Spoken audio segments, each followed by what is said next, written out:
এবং যারা অংশগ্রহণ করবেন। আমি লতিফা, সবাইকে স্বাগত জানাচ্ছি। প্রথমেই সবাইকে একটা অনুরোধ, আপনারা সবাই যার যার অডিও এবং ভিডিওটা একটু মিউট করে রাখবেন, তাতে আমাদের সেশনটা পরিচালনা করতে সুবিধা হবে।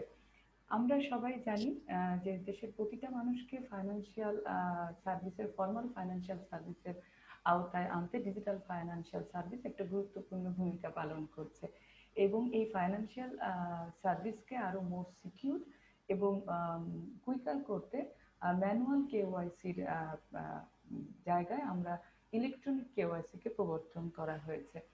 বাংলাদেশ ব্যাংক কর্তৃক গত 8 জানুয়ারি ইকেওয়াইসি গাইডলাইন জারি করা হয়েছে, এবং আগামী ডিসেম্বর 2020-র মধ্যে এই গাইডলাইন্স ইমপ্লিমেন্টেশনের বিষয়েও বাংলাদেশ ব্যাংক কর্তৃক নির্দেশনা প্রদান করা হয়েছে। ইকেওয়াইসির মাধ্যমে এখন অনবোর্ডিং এর যে কোনো কাস্টমারকে একটা ফাইন্যান্সিয়াল সার্ভিস প্রোভাইডার প্রতিষ্ঠান খুব দ্রুততার সাথে তার যে ইনফরমেশন থাকবে সেটাকে ভেরিফাইয়ের মাধ্যমে তার রিস্ক এক্সপোজারটাকে ডিফাইন করতে সক্ষম হবে। ইকেওয়াইসির বেস হিসেবে ইলেকশন কমিশনে স্মার্ট এনআইডির এগেইনস্টে আমাদের যে ডাটা এবং বায়োমেট্রিক ইনফরমেশন, কাইন্ডলি একটু জোরে বললে ভালো হয়। ওকে, যে ইনফরমেশন এবং বায়োমেট্রিক ডাটা স্টোর করা আছে সেটাকে বেস হিসেবে ধরা হয়েছে। তো ইকেওয়াইসির মাধ্যমে এখন একটা ফাইন্যান্সিয়াল সার্ভিস প্রোভাইডার প্রতিষ্ঠান আরো দ্রুততার সাথে একজন কাস্টমারের ডিউ ডিলিজেন্সকে সে ডিফাইন করার মাধ্যমে তার রিস্ক এক্সপোজারটাকে মেজার করতে সক্ষম হবে। আমি আমার ভূমিকাকে খুব বেশি দীর্ঘায়িত করব না, কারণ আমাদের মাঝে ইকেওয়াইসির উপরে গাইডলাইন্স নিয়ে বিশদভাবে আলোচনার জন্য আমাদের মাঝে আজকে উপস্থিত আছেন জনাব Masud Rana.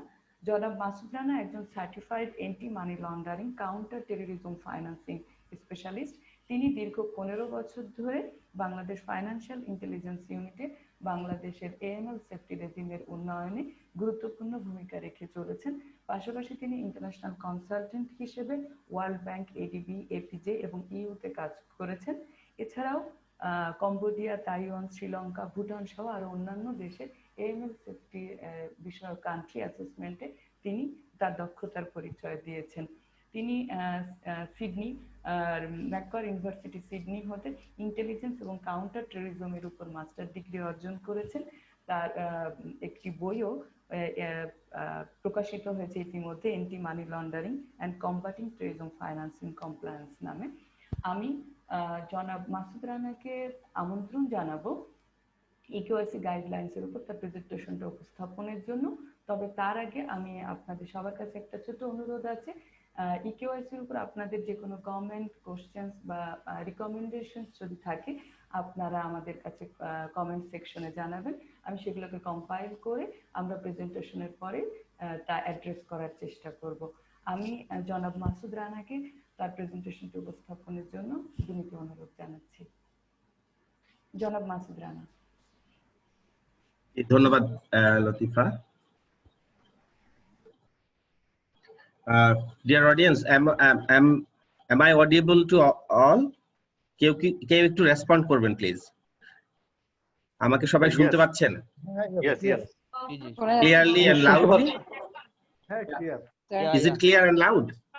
Yeah. Clear and loud. Okay, thank you. Clear and loud. Let's have a welcome to you all in my presentation on electronic KYC. Let me start to remind you again the QA answer session. As Latifa has mentioned that you can raise during the presentation, you can raise your question into the chat box, as well as after the session you can raise your hand, and when the moderator asks you, you unmute yourself and turn on your video and raise your question. So this will be our mode of asking question. And before starting, let us have also session plan. As you know, this session is about 1.5 hours. So what we will do, I will have presentation perhaps 30 to 40 minutes. Then rest of the time will be for you, for the floor, and for the discussion on the subject matter.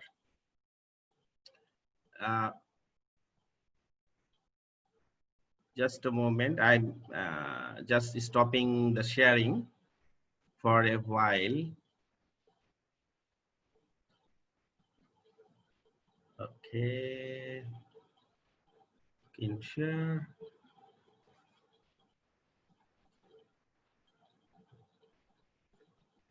So you can see my slides right now. Is it? দুইটাই screen দেখা যাচ্ছে। দুইটা একটা হলো screen একটা বন্ধ। Word document একটা দেখা যাচ্ছে দেখি। আচ্ছা। ওকে। নাও। Okay. Okay. Okay. Thank you, dear participants, for joining with us in the discussion of eKYC session. First of all, before just going to my session, in-depth session, I'd like to, in this opportunity, I'd like to actually acknowledge contribution of some parties who are actually involved in this eKYC regulation prepare journey. You know, there is a lot of task actually happen in the background. Perhaps all of you know that we have started to frame this eKYC guideline in 2016, and we have ended with 2020. So it's a long time ago. And first of all, I'd like to actually recognize the contribution of A2I as an icebreaker, followed by the eKYC working group led by Executive Director Bangladesh Bank, and the eKYC working group as well as especially the financial inclusion department, because they actually take a lot of pain, and including they organize a successful pilot to test whether eKYC pilot will be viable or not for the Bangladesh perspective. Then I would like to recall the contribution of Gigatech Limited, a Beximco concern, who provided technical support to 11 financial institutions on our request at free of cost. And last but not the least, World Bank and even CDF, because both the institution always assisted us throughout this 4 years journey of compiling the eKYC regulation. So, well, distinguished audience, let's get back to the presentation. First of all, I have a small slide which actually compared the traditional KYC mechanism and what happened after the introduction of electronic KYC in short. So here is a traditional, before the eKYC regime, that is traditional, where onboarding is manual, transaction in the financial system is almost digital, but there are some manual things as well. And decision making, whatever it is like the approval procedure or the any sort of lending decision, all the decision actually is a manual process, and storage and review of customer profile is mixed. It's not actually, though এখানে লেখা আছে যে এটা mixed, আসলে কিছু কিছু bank এগুলোকে হচ্ছে not digital, but they just transform into the paper document into scan document. So scan document to some extent is not digital. So and if you look at the comparing to traditional, if we look at what happens the customer journey, এখানে একটা জিনিস খেয়াল করবেন, onboarding, transaction, decision making এবং review and storage, এটাকে আমি একটা customer journey বলছি। অর্থাৎ একটা কাস্টমার যখন একটা ব্যাংকে অনবোর্ড হয়, তার পরে থেকে তার জন্য যে যে কাজগুলো করা হয় বা সে যে কাজগুলো করে, বা ব্যাংক এন্ডে বা ফিনান্সিয়াল ইনস্টিটিউশন এন্ডে যে কাজগুলো করা হয়, সেগুলোকে আমি বলছি অনবোর্ডিং, ট্রানজাকশন, ডিসিশন মেকিং এবং স্টোরেজ অর রিভিউ। তো eKYC regime established properly যদি implemented হয়, তাহলে what will happen, onboarding টা ডিজিটাল হয়ে যাবে, ট্রানজাকশন অলমোস্ট ডিজিটাল তো আছেই, এবং ডিসিশন মেকিং প্রসেসও পার্শিয়ালি ডিজিটাল হয়ে যাবে। কেন আমি এটাকে পার্শিয়ালি ডিজিটাল বলছি? যে আমার যখন কাস্টমারের প্রোফাইল এবং সবকিছু ডিজিটাল থাকবে, তাহলে আমি ডিসিশন মেকিং স্টেজে যখন যেটা টান দিব এটা এসে উপস্থিত হয়ে যাবে। দেন আমরা যদি আরো ডিজিটাল লেন্ডিং এর কথা বলছি, ডিজিটাল ক্রেডিটের কথা বলি, সেগুলো যখন এর সাথে সেগুলোতে এটা একটা আলাদা সিনার্জি হিসাবে কাজ করবে। তো আলটিমেটলি দেখা যাবে এই কাজগুলো যখন একসাথে আমরা করব তখন ডিসিশন মেকিং প্রসেসটাও ডিজিটাল হয়ে যাবে এবং স্টোরেজ এবং রিভিউ যে পোরশনটা সেটাও ডিজিটাল।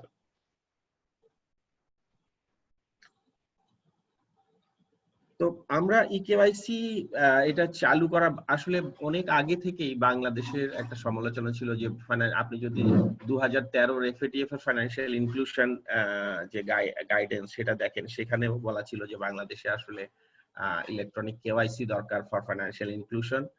এবং হচ্ছে আপনি যদি ইভেন সাস্টেনেবল এজেন্ডা দেখেন, সাস্টেনেবল ডেভেলপমেন্ট গোল নাম্বার 1 কে যদি কনসিডার করেন, সেখানে 2020 এর মধ্যে হচ্ছে জেন্ডার নির্বিশেষে সকলের জন্য হচ্ছে অ্যাক্সেস টু দা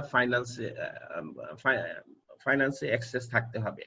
এবং হচ্ছে সাস্টেনেবল ডেভেলপমেন্ট গোলের এজেন্ডা নাম্বার 8 এবং টার্গেট নাম্বার 10 এ বলা হয়েছে যে এই কাজের জন্য, অর্থাৎ এই গোলে 1 এর এটাকে অ্যাচিভ করতে যদি আমরা চাই, তাহলে হচ্ছে ফাইন্যান্সিয়াল ইনস্টিটিউশন গুলোর হচ্ছে সঠিক এবং হচ্ছে উপযুক্ত হচ্ছে ক্যাপাসিটি বিল্ডিং করতে হবে। আর her excellency prime minister honourable prime minister Sheikh হাসিনার যে ভিশন 2021, সেটারও কিন্তু অন্যতম একটা মূল বক্তব্য যে মানুষের দোরগোড়ায় লো কস্টে হচ্ছে ব্যাংকিং বা আর্থিক সেবা পৌঁছে দেওয়া। তো এইগুলোই আসলে মূলত হচ্ছে ইকেওয়াইসি গাইডলাইন ইমপ্লিমেন্টেশনের জন্য আমাদের মূল মোটিভেশন।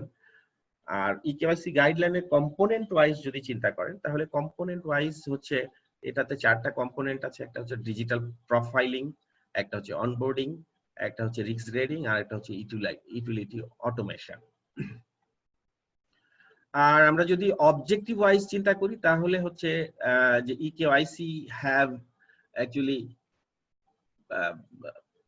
a bunch of আসলে ফ্যাসিলিটিস ইকেওয়াইসির মাধ্যমে হচ্ছে ফিনান্সিয়াল ইনস্টিটিউশন গুলো পেতে পারে। ফার্স্ট অফ অল, যেমন কস্ট রিডাকশনের ব্যাপার আছে। আমরা কিছু স্যাম্পল অ্যানালিসিস করে দেখেছি যে এখানে হিউজ পরিমাণ আপনার কস্ট সেভিংস করার স্কোপ আছে, টাইম সেভিং করার, এবং কস্ট সেভিংস এর স্কোপটা হচ্ছে 5 to 10 টাইমস।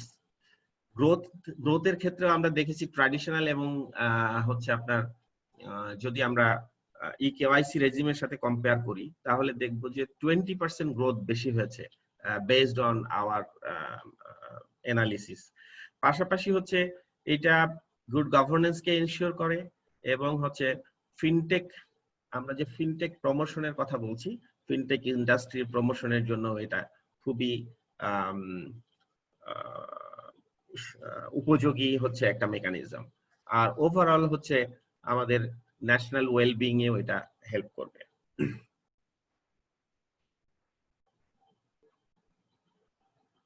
আমরা যদি হচ্ছে ইকেওয়াইসির ক্লাসিফিকেশনটা দেখি, সেটা হচ্ছে বেসড অন থ্রেশহোল্ড। আমরা মূলত 2টা ভাগে ভাগ করেছি, একটা হচ্ছে simplified based on threshold, and beyond the threshold হচ্ছে রেগুলার। রেগুলার থেকে হচ্ছে আপনার 2 ধরনের টাইপকে আমরা ক্লাসিফাই করেছি, একটা হচ্ছে নরমাল ডিউ ডিলিজেন্স আর একটা এনহ্যান্সড ডিউ ডিলিজেন্স। আমরা যদি মেথডের কথা বলি, তাহলে আমরা 2 ধরনের মেথডকে আমরা ইকেওয়াইসি রেগুলেশনের মাধ্যমে এনকারেজ করেছি, একটা হচ্ছে সেলফ চেক ইন আর একটা অ্যাসিস্টেড চেক ইন। তো এখানে সেলফ চেক ইন যে বিষয়টা বলা হচ্ছে, আগে আমরা সবসময় ডিসকারেজ করতাম হচ্ছে নন ফেস টু ফেস কাস্টমারের অনবোর্ডিংটাকে আমরা ডিসকারেজ করতাম। এখন ইকেওয়াইসি চালু হয়ে গেলে যেটা হবে যে non face to face customer onboarding করা যাবে, এবং অ্যাসিস্টেড চেক ইন হচ্ছে non face to face customer onboarding করা যাবে, মিনিং দ্যাট যে কাস্টমার তার বাসায় বসে, অফিসে বসে বা তার প্রেফার্ড লোকেশনে বসে, even in some cases outside of the country বসে সে অনবোর্ড হতে পারবে without any assistance of the financial institution. আর অ্যাসিস্টেড চেক ইন বলা হচ্ছে সেই পোর্শন যে ইকেওয়াইসি মডেলেই ফাইন্যান্সিয়াল ইনস্টিটিউশনের অ্যাসিস্ট্যান্স নিয়েও কাস্টমার অনবোর্ড হতে পারবে। যেমন হচ্ছে এক্ষেত্রে ধরেন এজেন্ট ব্যাংকিং মডেলের কথা যদি আপনি চিন্তা করেন, একটা ফাইন্যান্সিয়াল ইনস্টিটিউশনের এজেন্ট সে কাস্টমারের বাসায় গিয়ে তার অ্যাকাউন্টটা ওপেন করে দিতে পারবে, অর্থাৎ দুটো প্রভিশনই এখানে রাখা হয়েছে। এবং আমরা বেশ কিছু বায়োমেট্রিক্স এর কথা বলছি, কেননা হচ্ছে এটা যেহেতু আপাতত ইকেওয়াইসি তে আমরা কভার করেছি হচ্ছে ন্যাচারাল পারসন, ইনস্টিটিউশনকে এখানে কভার করা হয় নাই, যার কারণে ইকেওয়াইসি যে রেগুলেশনটা হয়েছে এটা বায়োমেট্রিক বেস। এখানে আমরা 4টা বায়োমেট্রিক্স কে এনকারেজ করেছি, একটা হচ্ছে ফিঙ্গারপ্রিন্ট, একটা হচ্ছে ফেস ম্যাচিং, একটা হচ্ছে আইরিস এবং হচ্ছে ভয়েস, এবং এগুলো সাবজেক্ট টু হচ্ছে আমার ইনফ্রাস্ট্রাকচার যদি সাপোর্ট করে। এবং বিয়ন্ড দ্যাট গাইডলাইনে আরেকটা ফ্লেক্সিবিলিটি আছে, যদি ফিনান্সিয়াল ইনস্টিটিউশন মনে করে আরো কোনো অ্যাডিশনাল হচ্ছে সে বায়োমেট্রিক ইউজ করবে এবং সেটার যদি সাফিসিয়েন্ট ইনফ্রাস্ট্রাকচার থাকে তাহলে সে সেটা ইউজ করতে পারবে with the permission of BFI. তো আপাতত আমরা ইকেওয়াইসি গাইডলাইনে যেটা করেছি, যেহেতু আইরিস এবং ভয়েস রিকগনিশন, এইটার আইরিশ আছে আমাদের ইয়েতে, এখন আইরিশ নেওয়া হচ্ছে, বাট এটা মানে ওয়াইড পপুলেশনের আইরিশ ডেটা আসলে আমাদের নেই। পাশাপাশি ভয়েস রিকগনিশন যেটা এখানে, এটা এখনো হচ্ছে ওইভাবে ইনফ্রাস্ট্রাকচার ডেভেলপ হয়নি, যার কারণে আমরা ইকেওয়াইসি গাইডলাইনে লেফট হ্যান্ড সাইডে ফিঙ্গারপ্রিন্ট এবং ফেস ম্যাচিং যেটা আমরা ইন্ডিকেট করে রেখেছি, এই দুটোকে আমরা হচ্ছে প্রেফারেন্স দিয়েছি যে এই দুটো পদ্ধতিতেই হচ্ছে ফিনান্সিয়াল ইনস্টিটিউশন গুলো হচ্ছে তাদের ক্লায়েন্টকে অনবোর্ড করে ইকেওয়াইসি এস্টাবলিশ ইমপ্লিমেন্ট করতে পারবে। যেটা আমি আগে বলছিলাম যে ইকেওয়াইসি হচ্ছে থ্রেশহোল্ড বেজ। তো থ্রেশহোল্ড বেজের ক্ষেত্রে যেটা হয়েছে, আমরা বেশ কিছু প্যারামিটার এখানে সেট করে দিয়েছি। দুটো আমি একটু আগেই বলেছি যে এখানে দুটো ইয়ে আছে, একটা হচ্ছে সিম্পলিফাইড আর একটা হচ্ছে রেগুলার। তো সিম্পলিফাইড এর ক্ষেত্রে আমরা যে থ্রেশহোল্ড গুলো রেখেছি সেটা হচ্ছে 10 লাখ বা 10 লাখের নিচে, অর্থাৎ যে সমস্ত অ্যাকাউন্টের ট্রানজাকশন 10 লাখ বা 10 লাখের নিচে হবে অ্যাট লিস্ট ইন এ ইয়ার, সেগুলোকে আমরা বলছি সিম্পলিফাইড। সেটা ব্যাংকিং হতে পারে, ইন্স্যুরেন্স হতে পারে, ক্যাপিটাল মার্কেট ইন্টারমিডিয়েট হতে পারে, বা লিজিং হতে পারে। আর একটা জিনিস হচ্ছে যেগুলো হচ্ছে সার্টেন ক্যাপের মধ্যে যেগুলো ফিনান্সিয়াল সার্ভিস, যেমন হচ্ছে এমএফএস মোবাইল ফাইন্যান্সিয়াল সার্ভিস বা ডিজিটাল ফাইন্যান্সিয়াল সার্ভিস বা ফিনটেক কোম্পানিজ, বা গভর্নমেন্ট হচ্ছে যেগুলো জি2পি বা পি2জি বা ফাইন্যান্সিয়াল ইনক্লুশন প্রোডাক্ট যেগুলো হচ্ছে, বা নো ফ্রিল অ্যাকাউন্ট বা এই জাতীয় যেগুলো হচ্ছে খুব লো ক্যাপ ফিনান্সিয়াল সার্ভিস, মানে সেগুলো ইভেন্চুয়ালি 10 লাখের নিচে। তো এগুলোকে সরাসরি হচ্ছে ইকেওয়াইসির সিম্পলিফাইড ইকেওয়াইসির মধ্যে ইনক্লুড করা হয়েছে। দ্যাট মিন্স এগুলোতে হচ্ছে আসলে due diligence measure, customer due diligence measure অনেক কমিয়ে দেওয়া হয়েছে। আর রেগুলার এনহ্যান্স হচ্ছে আমরা যেগুলো ব্যাংকিং, ইন্স্যুরেন্স, ক্যাপিটাল মার্কেট এবং লিজিং প্রোডাক্টস এর কথা বলছি, যেগুলো অ্যাবাভ থ্রেশহোল্ড, গাইডলাইনে সুন্দর করে থ্রেশহোল্ড গুলো দেওয়া আছে, সেই থ্রেশহোল্ডের উপরে গেলে আমরা সেগুলোর হচ্ছে রেগুলার বা এনহ্যান্স কেওয়াইসি করব। এখন প্রসেসটা আমরা একটু দেখে নেই যে eKYC process as a whole, এটা শুরু হয় অনবোর্ডিং থেকে এবং শেষ হয় হচ্ছে ডিজিটাল প্রোফাইল প্রিজার্ভেশনের মধ্যে। আমরা যদি স্টেপ ওয়াইজ চিন্তা করি, যেহেতু এটা থ্রেশহোল্ড বেস, আমরা একটু আগে বলছিলাম যে ইকেওয়াইসিটা আসলে প্রথমে থ্রেশহোল্ড বেস করতে হবে, যে ওটা দেখা যে কোনটা অ্যাপ্লিকেবল হবে তার জন্য সিম্পলিফাইড অ্যাপ্লিকেবল হবে না তার জন্য হচ্ছে আপনার কেউ কিছু বলছেন? Anyway, let's continue.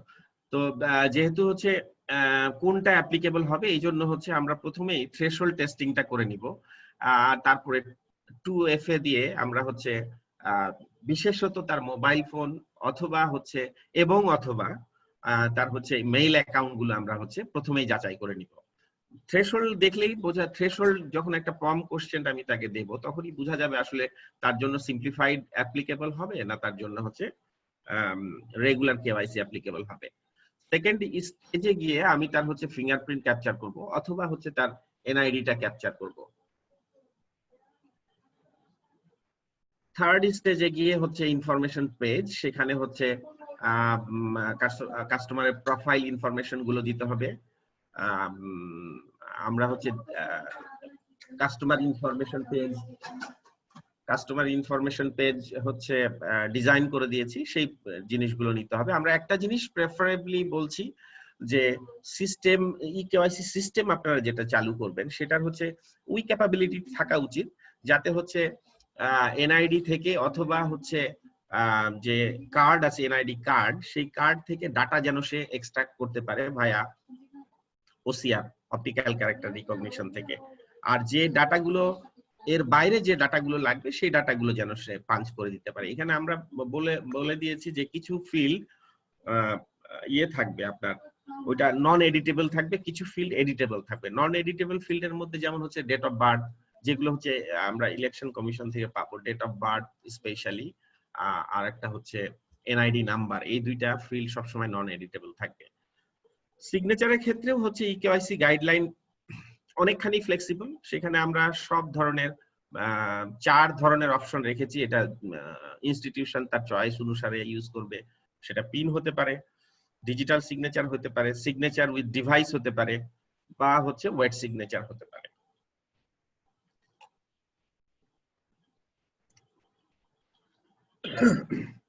নেক্সট স্টেজে যেটা করতে হবে সেটা হচ্ছে অ্যাকাউন্ট ওপেন হয়ে গেলে, অর্থাৎ এই প্রসেসগুলো শেষ হয়ে গেলে আসলে অ্যাকাউন্ট ওপেন হয়ে যাবে, এবং অ্যাকাউন্ট ওপেন হওয়ার সাথে সাথে কাস্টমারের একটা নোটিফিকেশন চলে যাবে, your account has been open. এখানে আরেকটা জিনিস আছে, সেটা হচ্ছে অ্যাক্টিভেশন।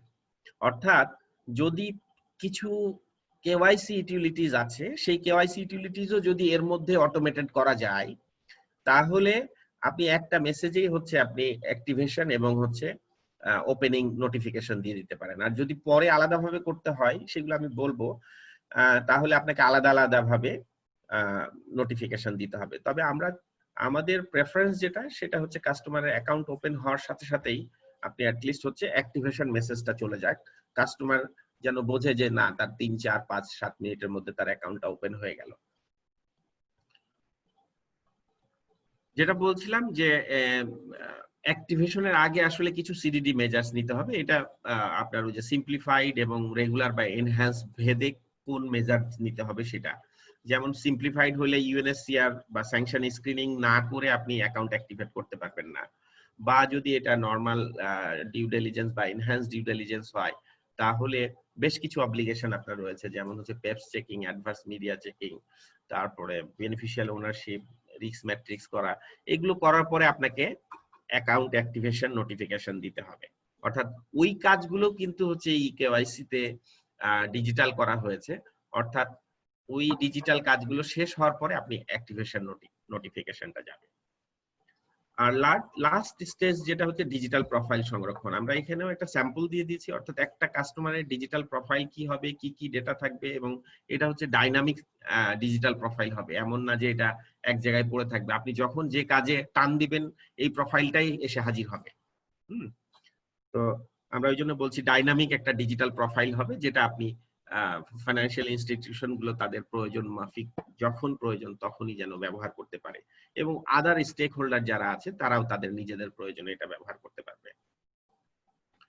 ইকেওয়াইসি গাইডলাইনে ব্যাক এন্ডে কিন্তু আসলে ফ্রন্ট এন্ডে যা দেখা যায়, যেমন আপনারা এই মুহূর্তে মনে হয় সবচেয়ে বেশি ভিজিবল হচ্ছে বিকাশের, যেহেতু টেলিভিশন বিজ্ঞাপন আপনারা দেখেন যে কি তুলছে, ছবি তুলছে, তারপরে ফিঙ্গারপ্রিন্ট দিচ্ছে, ছবি তুলছে, বা ফেস ম্যাচিং করছে, ছবি তুলছে, কাজ শেষ, এই হয়ে গেল বিকাশ অ্যাকাউন্ট, তাই না?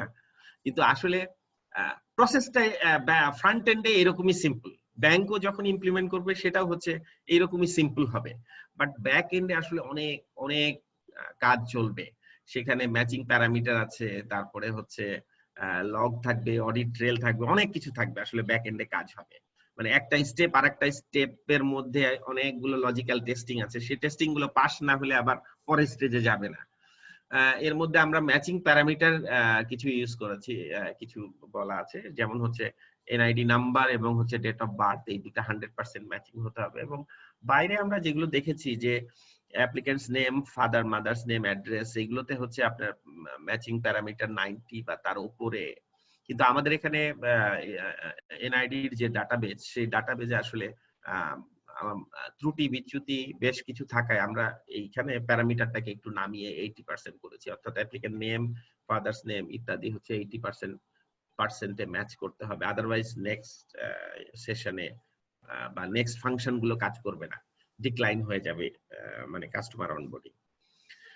আর সিকিউরিটি মেজার্স এর ক্ষেত্রে আমরা অলওয়েজ সাইবার সিকিউরিটি সহ সব ধরনের সিকিউরিটি মেজারকে এনকারেজ করেছি। সেখানে টু ফ্যাক্টর অথেন্টিকেশনের কথা বলা হচ্ছে, মাল্টি ফ্যাক্টর অথেন্টিকেশনের কথা বলা হয়েছে, পিন। আমরা বাংলাদেশ সরকারের অ্যাসপিরেশনের সাথে লক্ষ্য রেখে আমরা বলছি যে লোকাল সফটওয়্যার ইউজ করার জন্য, লোকালি হোস্টেড সার্ভার ইউজ করার জন্য, সেখানে ডাটা প্রোটেকশন এবং প্রাইভেসিকে আমরা সর্বাধিক গুরুত্ব দিয়েছি। কেননা যে কামিং যে এরা, সেই এরা আসলে মূলত ডাটা ড্রিভেন এরা। সুতরাং আমরা যদি নিজেদের ডাটাকে প্রিজার্ভ না করতে পারি, ডাটাগুলো যদি বাইরে চলে যায়, will be loser in future. So সরকারের এই এসপিরেশন গুলো লক্ষ্য রেখে আমরা ডাটা প্রোটেকশন, প্রাইভেসিতে যথেষ্ট গুরুত্ব দিয়েছি। পাশাপাশি ডাটা ট্রান্সমিশনকে আমরা ডিসকারেজ করেছি, বাট ডিসঅ্যালাউ করি নাই। আমরা বলেছি যে কারো যদি ডাটা ট্রান্সমিশন বা ওভারসিজ ডাটা ট্রান্সমিশনের প্রয়োজন হয়, তাহলে উইথ প্রায়র অ্যাপ্রুভাল তারা এটা করতে পারবে, বাট প্রায়র অ্যাপ্রুভাল লাগবে। এছাড়াও থার্ড পার্টির প্রভিশন, অর্থাৎ থার্ড পার্টি টেকনোলজি ভেন্ডরকে হচ্ছে এখানে এনকারেজ করা হয়েছে। থার্ড পার্টির হেল্প নেওয়া যাবে, but ultimate responsibility will goes upon the financial institution. Record keeping এর কথা বলা হচ্ছে, অ্যাজ ইট ইজ টার্মিনেশনের 5 বছরের পর পর্যন্ত হচ্ছে রেকর্ড রাখতে হবে। রিস্ক অ্যাসেসমেন্টের, অর্থাৎ যে টেকনোলজিটা ইউজ হবে সেই টেকনোলজি ইটসেলফ এর রিস্ক অ্যাসেসমেন্ট করতে হবে, যেটা কতটুকু সাইবার রেজিলিয়েন্ট, এটা কতটুকু হচ্ছে মানে মানে এটাতে কতটুকু ফুল প্রুফ আর কি, সেই রিস্ক অ্যাসেসমেন্টটা করতে হবে। ইমপ্লিমেন্টেশনের জন্য যে টাইম ফ্রেম বেঁধে দেওয়া হয়েছে সরকারের, যে জাতীয় মানি লন্ডারিং এবং সন্ত্রাসী অর্থায়ন প্রতিরোধে যে জাতীয় কৌশলপত্র, সেই কৌশলপত্রে সরকারের বেঁধে দেওয়া নির্ধারিত সময়সীমা ডিসেম্বর 2020-র মধ্যে ইমপ্লিমেন্ট করতে বলা হয়েছে।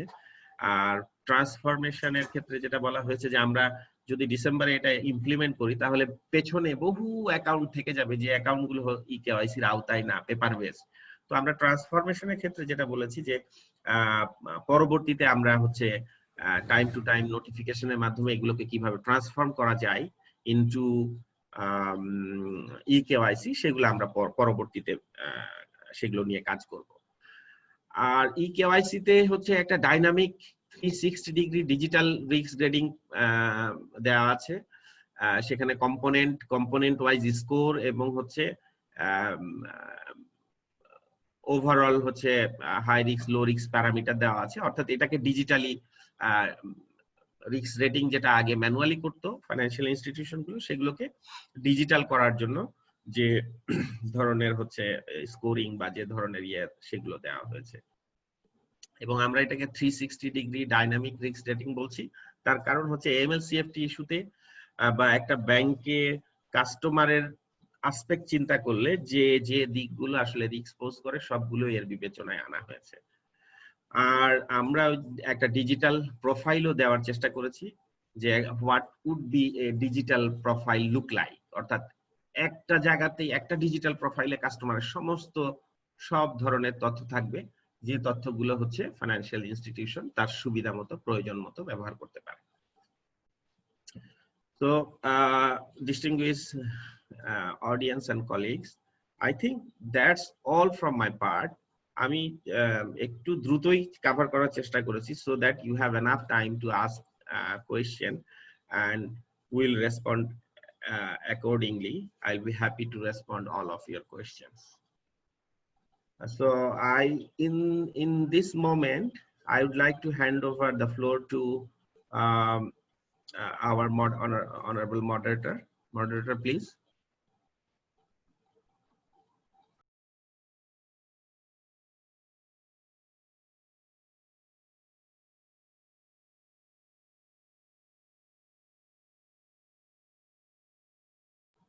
লতিফা।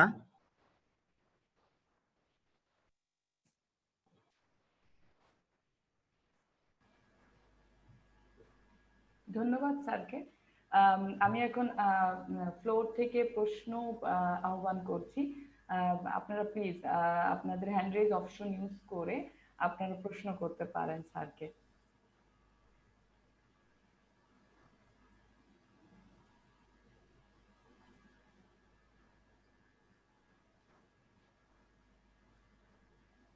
আচ্ছা, আমি প্রথম কোশ্চেনটা শুরু করি। একজন আব্দুল সালাম আছেন, তার আগে আমি কোশ্চেনটা একটা করি, তারপরে মোহাম্মদ আব্দুল সালাম ওনার কোশ্চেনটা নেবেন। সেটা হচ্ছে রানা ভাই, ওই যে 360 ডিগ্রি আমরা যেটা বলতেছি যে রিস্কের ক্ষেত্রে, তো জি কিন্তু এএমএল সিএফটি রিস্কের ক্ষেত্রেও যদি আমরা বলি, তাহলে আমরা এক্সিস্টিং রুলস রেগুলেশন বা এপিটি পুরাটা করেও কি 360 ডিগ্রি আসলে সম্ভব? কারণ আমরা আমরা দেখেন প্রচুর কমপ্লায়েন্ট কান্ট্রি, তারপরেও কিন্তু আমাদের ব্যাংক বা অন্যান্য জায়গায় এমন এমন ঘটনা ঘটতেছে যে ঘটনাগুলো আসলে আমরা প্রচুর কমপ্লায়েন্ট হয়েও কিন্তু পারতেছি না, এবং এমনকি কমপ্লায়েন্ট ব্যাংকও হয়তো পারবে না, যে যেগুলো ইনসাইডার হচ্ছে, যেগুলো ব্যাংকে ডিরেক্টর দিয়ে হচ্ছে। তো সেটা আর কি, সে বিষয়ে একটু কমেন্ট করবেন কিনা, যে থ্রি সিক্সটি ডিগ্রি কি আসলে আমরা বলতে পারি? Thank you Rashed. এটা খুব ট্রুলি বলেছেন যে নাথিং ইজ পারফেক্ট। তারপরও আমরা why we are telling this is 360 degree, because I have already explained why we are calling it 360 degree, because anything can be happen, but we know what are the components of AML CFT matter that we need to cover to assess the risk. So in the context of the component of risk assessment, we have already covered all the aspects. So this is actually the motivation for just tell to just um, calling it as a 360-degree assessment. So we are not saying this assessment is a foolproof assessment, but the component of the assessment, we cover all the component of the assessment. That's why we called it 360 degree. But at the end of the day, you are true that anything can be happen and nothing is foolproof. I apologize. I can see Mr. Najri from Malaysia, who have actually joined with us. He is a AML expert, but I actually, Najri, I didn't notice that you are with us. I think most of the discussion you could not understand what we actually discussed. I apologize for that. Otherwise, if I notice you, I will continue in English. I apologize for the inconvenience. I hope the QA session I will try to respond in English so that you can understand. Masud Rana sir, thank you. আমাদের এখানে আমরা তিনটা প্রশ্ন পেয়েছি। আমি একটু sequentially আসছি এবং তিনটা হ্যান্ড রেজ আমি দেখতে পাচ্ছি। তো আমি আগে কমেন্টের যে প্রশ্নগুলো এসেছে, আমি কি একসঙ্গে তিনটা বলবো নাকি সিকোয়েন্সিয়ালি বলবো? কোনটা আপনার জন্য কনভেনিয়েন্ট হবে sir? Better one to one. আচ্ছা, ঠিক আছে স্যার। খালেদ আজিজ উনি প্রশ্ন করেছেন, if a fintech organization uses cloud-based hosting to implement their service, will they be violating any Bangladesh Bank rules? Will they be penalized? So far, Bangladesh Banker, I have no idea about any regulation related to fintech company. However, we encourage the fintech company to do eKYC, so that because fintech company is a tech savvy company and their working area is end-to-end digitalization. Why we actually introduce eKYC guideline? Because we want to make the financial service end-to-end digitalization without having electronic onboarding, without having electronic KYC. End-to-end digitalization actually not possible. If you look at you are using in your financial institution a lot of automation, but what you are doing when the journey begins, you actually use the pen and paper to onboard a customer. So this is not a end-to-end digitalization. And the fintech companies actually they work in the digital space. That's why we encourage them to use electronic KYC and other things. If I hear correctly, that data transmission. You said about the data transmission something. Latifa, we can hear you uh, very softly and slowly. Can you just speak louder? Yeah. The question was, if a fintech organization uses cloud-based hosting to implement their service, will they be violating any Bangladesh bank rules? Will they be penalized? That was the question from Khalid I Aziz. don't want to make any remarks on penalty, but cloud-based server, if the cloud is not locally hosted and the data transferred to abroad, you can consult the Digital Security Act section 26, where it is says without the prior where it is said that any sort of um, data transfer or any misuse of data or unauthorized use or access of data will be penalized for 7 years. So I think I would recommend that you please consult Digital Security Act section 26. I think you will get your answer. Thank you. Thank you, sir. Muhammad Nazri, he asked that what is the latest trend or typologies of money laundering, especially during the COVID-19? Oh, So now I am clear.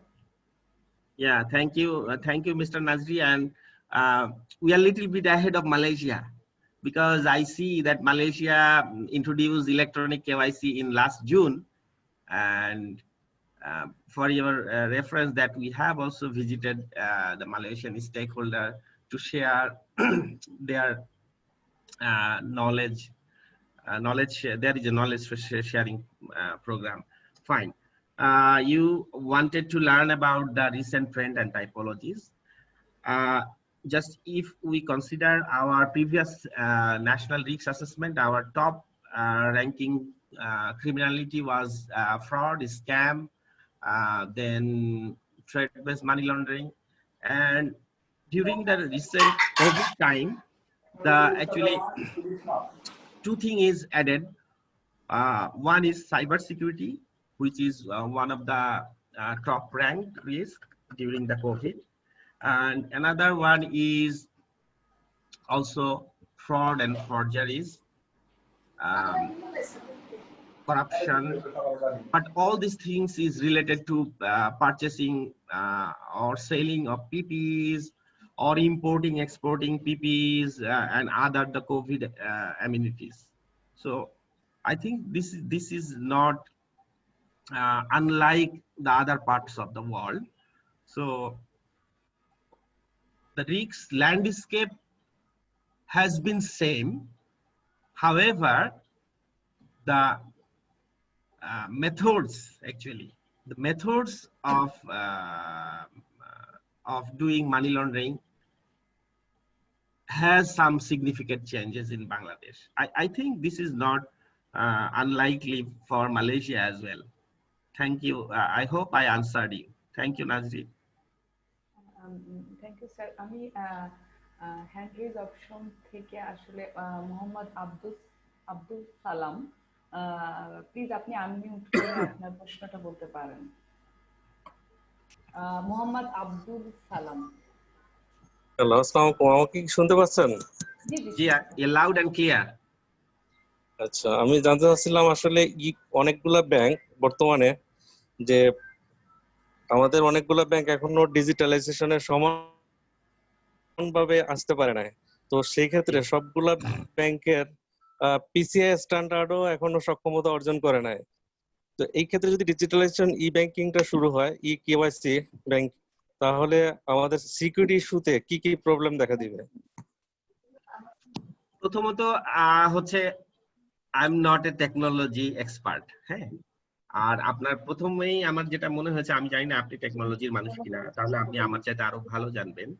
এটা হচ্ছে PCI DSS যে standard বলছেন, সেই স্ট্যান্ডার্ডটা মূলত হচ্ছে আপনার payment related ইস্যুতে, হ্যাঁ। আমার মনে হয় পেমেন্ট ছাড়া আদার ইস্যুতে পিসিআই স্ট্যান্ডার্ড প্রয়োজন হয় না। তো আপনি যেটা বলছেন যে কেওয়াইসি ইমপ্লিমেন্টেশনের জন্য হচ্ছে ট্রু যে আমাদের এখানে হচ্ছে বিভিন্ন ক্যাটাগরির বিভিন্ন ক্যাপাবিলিটির ব্যাংক আছে এবং অনেকেই সামনে আগায় থাকবে, যেমন বলছিলাম যে কিছুদিনের মধ্যে অলরেডি ব্যাংক এশিয়া আসতেছে ডিজিটাল ব্যাংকিং এ। হ্যাঁ, 4-5টা bank already electronic KYC implement করে ফেলেছে, আবার অনেকে প্রসেসে আছে এবং এটাও সত্য যে অনেকে হচ্ছে টাইমলাইনের মধ্যে শেষ করতে পারবে না। তো এবং হচ্ছে আপনারা মনে হয় আজকালের মধ্যে একটা সাইবার সিকিউরিটি অ্যালার্টও পেয়েছেন আপনাদের একব থেকে, আমাদের মামুন ভাই একটা অ্যালার্ট পাঠিয়েছে। তো এইটা আসলে থাকবেই, এটা থাকবেই। Nothing is cyber resilient, but হচ্ছে আপনাকে হাইয়েস্ট এফোর্টটা দিতে হবে। Thank you sir. Welcome. Thank you Abdul Salam. আমি এখন আরেকজন অংশগ্রহণকারী আছেন, হেলাল উদ্দিন। আমি হেলাল উদ্দিনকে একটু অনুরোধ করছি, উনি যদি ওনার একটু অনুরোধ করে ওনার প্রশ্নটা সরাসরি আমাদের সাথে করেন। হ্যাঁ, আমি একটা প্রশ্ন করতে চাই। জি প্লিজ। নন রেসিডেন্ট বাংলাদেশি যাদের আসলে এনআইডি নাই, তারা কি অ্যাকাউন্ট ওপেন ইকেওয়াইসি এই সিস্টেমে অ্যাকাউন্ট ওপেন করতে পারবে? তাদের তো শুধু পাসপোর্ট। জি আপাতত আচ্ছা, এটা একটা প্রশ্ন। আমার আরেকটা প্রশ্ন একবারে করে দেই। জি, আরেকটা হলো, যেহেতু কাস্টমার টাইপ থ্রেশহোল্ড ভিত্তিক, যেহেতু কাস্টমার টাইপ নির্ধারণ হবে, অর্থাৎ এটা সিম্পলিফাইড অথবা রেগুলার কেওয়াইসি, একজন যদি সিম্পলিফাইড কেওয়াইসি হিসেবে অ্যাকাউন্ট ওপেন হয়ে যায়, এটা তো মূলত আসলে টিপিতে ইনভলভ হবে। যখন সে পরবর্তীতে যদি সে থ্রেশহোল্ডটাকে বৃদ্ধি করে, অর্থাৎ বিশেষ করে সেভিংস অ্যাকাউন্টের ক্ষেত্রে ট্রানজাকশন বেশি করতে চায়, তখন তো সে রেগুলার হয়ে যাবে, তখন তো টিপি আটকে দিতে হবে। কিন্তু বিএফএ থেকে বা বাংলাদেশ ব্যাংকের একটা ইয়ে আছে যে টিপি এক্সিড করলেও তার ট্রানজাকশন আটকানো যাবে না।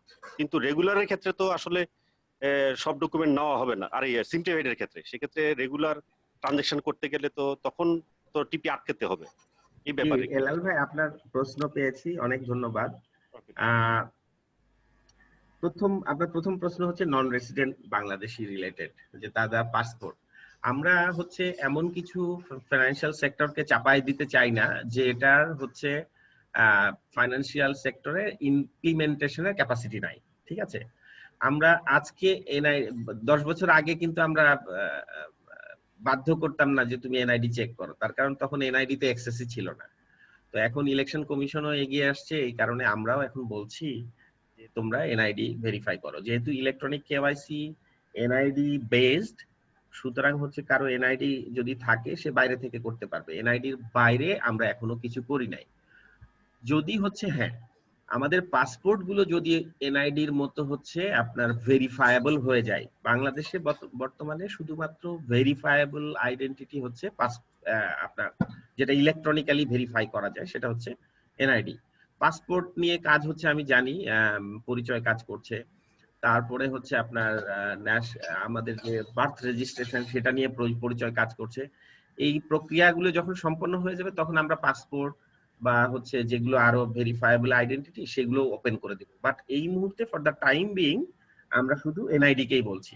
সো আপনি যে নন রেসিডেন্টের কথা বলছেন, যদি এনআইডি না থাকে তাহলে সে আপাতত অনবোর্ড হতে পারছে না, ভবিষ্যতে হয়তো। আর আপনি বলেছেন হচ্ছে সিম্পলিফাইড এবং হচ্ছে রেগুলার কেওয়াইসি। এখানে আমরা ওখানে পরিষ্কার বলে দিয়েছি যে একটা ট্রানজিশন, এটা হতেই পারে যে কেউ সিম্পলিফাইড হলো, তারপরে হচ্ছে তার এটা কভার করে থ্রেশহোল্ডটা পার হয়ে যাবে। তো আমরা ওইটা বলেছি যে আপনাদের হচ্ছে গাইডলাইনেই বলে দেওয়া আছে যে ওই ট্রানজিশনটা ট্র্যাক করার ক্যাপাবিলিটি থাকতে হবে। অর্থাৎ ট্রানজিশনটা যখন আপনি দেখছেন যে না সে আর সিম্পলিফাইডের আওতায় থাকছে না, তখন আপনি যেটা করবেন অ্যাজ ইট ইজ সে যাবে, পাশাপাশি তার জন্য যে অ্যাডিশনাল সিডিডি মেজার্স করা প্রয়োজন, হ্যাঁ, সেইগুলো আপনি করে ফেলবেন। এই তার ট্রানজাকশন আটকানোর প্রয়োজন নাই। আমরা কিন্তু ট্রানজাকশন প্রোফাইল উঠিয়ে দিয়েছি এই কারণেই যে আপনারা হচ্ছে ট্রানজাকশন প্রোফাইল এক্সিট করলেই দেখা যেত যে কাস্টমারকে ট্রানজাকশন করতে দিতেন না, তারপরে হচ্ছে তার ওটা চেঞ্জ করতে হতো। এটা আসলে তাদের জন্য খুব পেইনফুল, যার কারণে আমরা এখন ট্রানজাকশন প্রোফাইল ওইটার কমপ্লিটলি ওটা উঠাই দিয়েছি যে এখন আপনাকে ট্রানজাকশন প্রোফাইল কাস্টমারের কাছ থেকে নিতে হবে না। You will set transaction profile based on the historical transaction of a customer, maybe 6 months or 12 months. Helal ভাই উত্তর পেয়েছেন না? Thank you. হ্যাঁ, থ্যাংক ইউ। থ্যাংক ইউ ভাই। Thank you. আমরা সরাসরি আরেকটা প্রশ্ন নিব, তারপরে আমরা কমেন্ট সেকশন থেকে আবার প্রশ্ন নিব। এখন আমি মোতাহের হোসেন ওনাকে ইনভাইট করছি। আপনার প্রশ্নটা প্লিজ স্যারকে বলেন। মোতাহের হোসেন। ধন্যবাদ ম্যাডাম। স্যারের সাথে আগেও একটা ওয়েবিনার কন্ডাক্ট করার সৌভাগ্য হয়েছিল। স্যার খেয়াল করতে পারেন হয়তো, আমি মোতাহের, ক্যাম্পস মার্কেন্টাইল ব্যাংক। জি জি, মোতাহের সাহেব ভালো আছেন না? জি আছি ভালো। স্যার আপনি ভালো আছেন? আলহামদুলিল্লাহ। স্যার আমরা যারা ব্রাঞ্চ লেভেলে কাজ করি তখন আমরা বিভিন্ন ধরনের কাস্টমারের মুখোমুখি হই। কিছু কাস্টমার আসে, তাদের ক্যাশ ট্রানজাকশন ভলিউম খুবই বেশি। এখন ভলিউমটা বেশি হওয়ারও কিছু নির্দিষ্ট কারণ থাকে। আমাদের কিছু রুট লেভেলের লোক আছে যারা হচ্ছে গিয়ে ইম্পোর্টার থেকে বা স্টকিস্ট থেকে মাল নেয় এবং সে তার এন্ডে গিয়ে সেল করে। এই লোকগুলোর বেশিরভাগই হয় অশিক্ষিত অথবা কম লেখাপড়া জানে, বাট তারা অনেক বেশি ক্যাশ নিয়ে কাজ করে। তারা এখান থেকে টাকা দেয়, যেমন রাস্তা ফুটপাতে মাছ বিক্রেতা। এখন যারা ইলিশের ব্যবসা করছে তারা প্রচুর টাকা ইলিশে, এবং সেই টাকাটা কক্সেস বাজার পাঠাতে চায়, নোয়াখালীতে পাঠাতে চায়, যেখান থেকে ঘাট থেকে সেই ইলিশটা কালেক্ট করবে। এদের ক্ষেত্রে ক্যাশ ট্রানজেকশন করাটা কিছুটা সন্দেহজনক মনে হতে পারে। আবার যদি বুঝতে পারি যে না এরা সত্যি মাছের ব্যবসা করে, তখন ট্রানজেকশন আটকানোরও জায়গা থাকে না। কিন্তু তাদের থেকে কোনো ডকুমেন্টেশনের সুযোগ থাকে না। আমি যে কেওয়াইসি করব বা সিডিডি করব তেমন কিছুই থাকে না। এই লোকগুলোর ব্যাপারে কিছু কিছু ইনস্ট্রাকশন, কারণ দেখা যায় মাঝে মাঝে ট্রানজেকশন গুলো অনেক আমাদের ব্যাংকের এই এমএল ডিপার্টমেন্ট বা জেনারেল ব্যাংকিং ডিপার্টমেন্ট থেকে যে ইনস্ট্রাকশন গুলো আসে তার সাথে পুরোপুরি কমপ্লাই করে না। অডিটও যখন চেক করতে আসে তখন বলে এই যে এতগুলো টাকা নিলেন, কি নিলেন? আমাদের কাছে কিন্তু জবাব থাকে না, কারণ হয়তো 6 মাস 1 বছর পরেও আমাকে এটা জবাব দিতে হয়। হ্যাঁ, আমার ক্যাশের কাউন্টার ক্যাশ অফিসার স্যাটিসফাইড মনে করছেন, উনি নিয়ে নিচ্ছেন। এদের ব্যাপারে একটা ছোটখাটো ইনস্ট্রাকশনের দরকার হয়। আর একটা জিনিস খুবই ভালো উদ্যোগ মনে হয়েছে, সেটা হচ্ছে এবার যে মাস্টার সার্কুলার 26 যেটা দিলেন, সেখানে আপনারা টিপিটা তুলে নেওয়ার ব্যাপারটা, এটা দেখা যায় মাঝে মাঝে দেখা যায় অনলাইনের একজন কাস্টমার সে খুলনা থেকে ট্রানজেকশন করবে, সে ঢাকা থেকে টাকা পাঠাবে, সে নোয়াখালী থেকে টাকা পাঠাবে, টিপি এক্সিট করছে বলে ওইখানের এন্ডে টাকাটা আটকে যায়। হতে পারে সে আমার এখানে অ্যাকাউন্ট করছে কিন্তু সে জমি বিক্রি করতেছে ক্যাশ টাকায়, এ টাকা জমা দিবে। তখন দেখা যেত কি আমাদের কাউন্টার থেকে ফোন করবে টিপি আপডেট করেন, কিন্তু কাস্টমার তো আমার এন্ডে নাই, তার স্বাক্ষরবিহীন টিপিটা আপডেট করাও ডিফিকাল্ট একটা ব্যাপার ছিল। এখানে একটা নলেজের গ্যাপ ছিল যে আপনাদের যে ইনস্ট্রাকশন ছিল যে সে টিপি এক্সিট করলেও তার ট্রানজাকশনটা অ্যালাউ করতে হবে, কিন্তু দেখা যায় কি আমাদের বিভিন্ন পর্যায়ের অফিসারদের এই নলেজটুকু ইনকমপ্লিট। তো এইসব ক্ষেত্রে আরেকটু সিম্পলিফাইড করে একটা সার্কুলার বা একটা নির্দেশনা যদি দেওয়া যায় তাহলে আমাদের মনে হয় কাজ করতে সুবিধা হয়। ধন্যবাদ স্যার। জি ধন্যবাদ মোতা সাহেব। আপনার দুইটা প্রশ্নই হচ্ছে আমাদের যে আজকে ডিসকাশন টপিক ইলেকট্রনিক কেওয়াইসি এর একটু বাইরে, যেহেতু আপনারা প্র্যাকটিশনার আসলে প্রতিনিয়তই প্রবলেম গুলো ফেস করেন, আমি অনুমান করছি সেই জন্য আসলে এই কোশ্চেন গুলো আপনি উঠাইছেন। জাস্ট আমি আপনাকে রেফার করে দিচ্ছি, যেহেতু আমাদের আলোচনাটা এক্সক্লুসিভলি ইলেকট্রনিক কেওয়াইসির উপরে। বাট আপনার প্রশ্নের জন্য ধন্যবাদ, এবং আপনার উত্তরটা আমি রেফার করে দিচ্ছি এইভাবে যে if you look at the circular 26 where it has been clearly written within the circular that how we will actually accommodate walk-in customer for a certain threshold, whether his or her role as bearer, carrier or what else. হ্যাঁ, দেখবেন ওখানে সুন্দর করে বলা আছে যে আপনার এই থ্রেশহোল্ড থেকে এই থ্রেশহোল্ড 50,000 পর্যন্ত কি করতে হবে, 50,000 থেকে 5 লাখ পর্যন্ত কি করতে হবে, অ্যাবাভ 5 লাখ করতে হলে কি হবে। সে ওয়ার্কিং কাস্টমার হতে পারে বা তার রোলটা ওয়ার্কিং কাস্টমার হিসাবে বিআরআর হোক, বা সে ক্যারিয়ার হইতে পারে, সে অফিসের পিয়ন হইতে পারে। তো আপনি ওইটা কনসাল্ট করে এরপরেও যদি আপনার কোনো কনফিউশন থাকে, feel free try to reach me via cell phone, then will discuss. Thank you.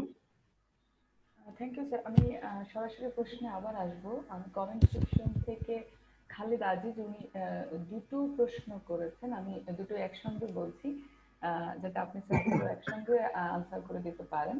ওনার প্রথম প্রশ্ন হচ্ছে, can you share the latest version eKYC policy guideline document, maybe the download link? ওনার এরপরে ওনার আরেকটা কোশ্চেন আছে, so we can use Amazon Cloud Service or Microsoft Azure to host our service providers that we are following all the security guidelines of BD. উনি দুটো কমেন্টে দুটো প্রশ্ন করেছেন, sir যদি একসাথে ওনাকে একটু আনসার করেন। ধন্যবাদ মাননীয় মডারেটর। আমি প্রথম প্রশ্ন উনি যেটা করেছেন সেটা হচ্ছে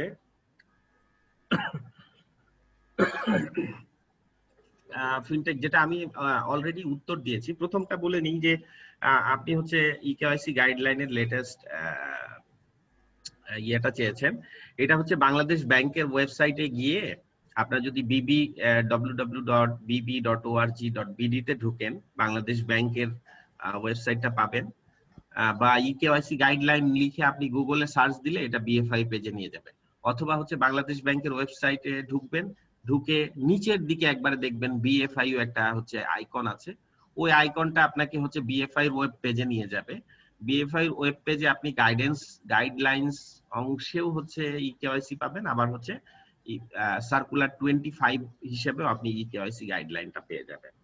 এটা আর অ্যামাজন ক্লাউড যেটা বলছিলাম, আমি একটু আগেও প্রেজেন্টেশন সেশনেও বলেছি যে আমরা সরকারের যে লক্ষ্য বা সরকারের যে আকাঙ্ক্ষা, সেই আকাঙ্ক্ষার আপনারা কিছুদিন আগেও দেখবেন গভর্নমেন্ট সার্কুলার করছে যে লোকাল সফটওয়্যার ব্যবহার করতে হবে।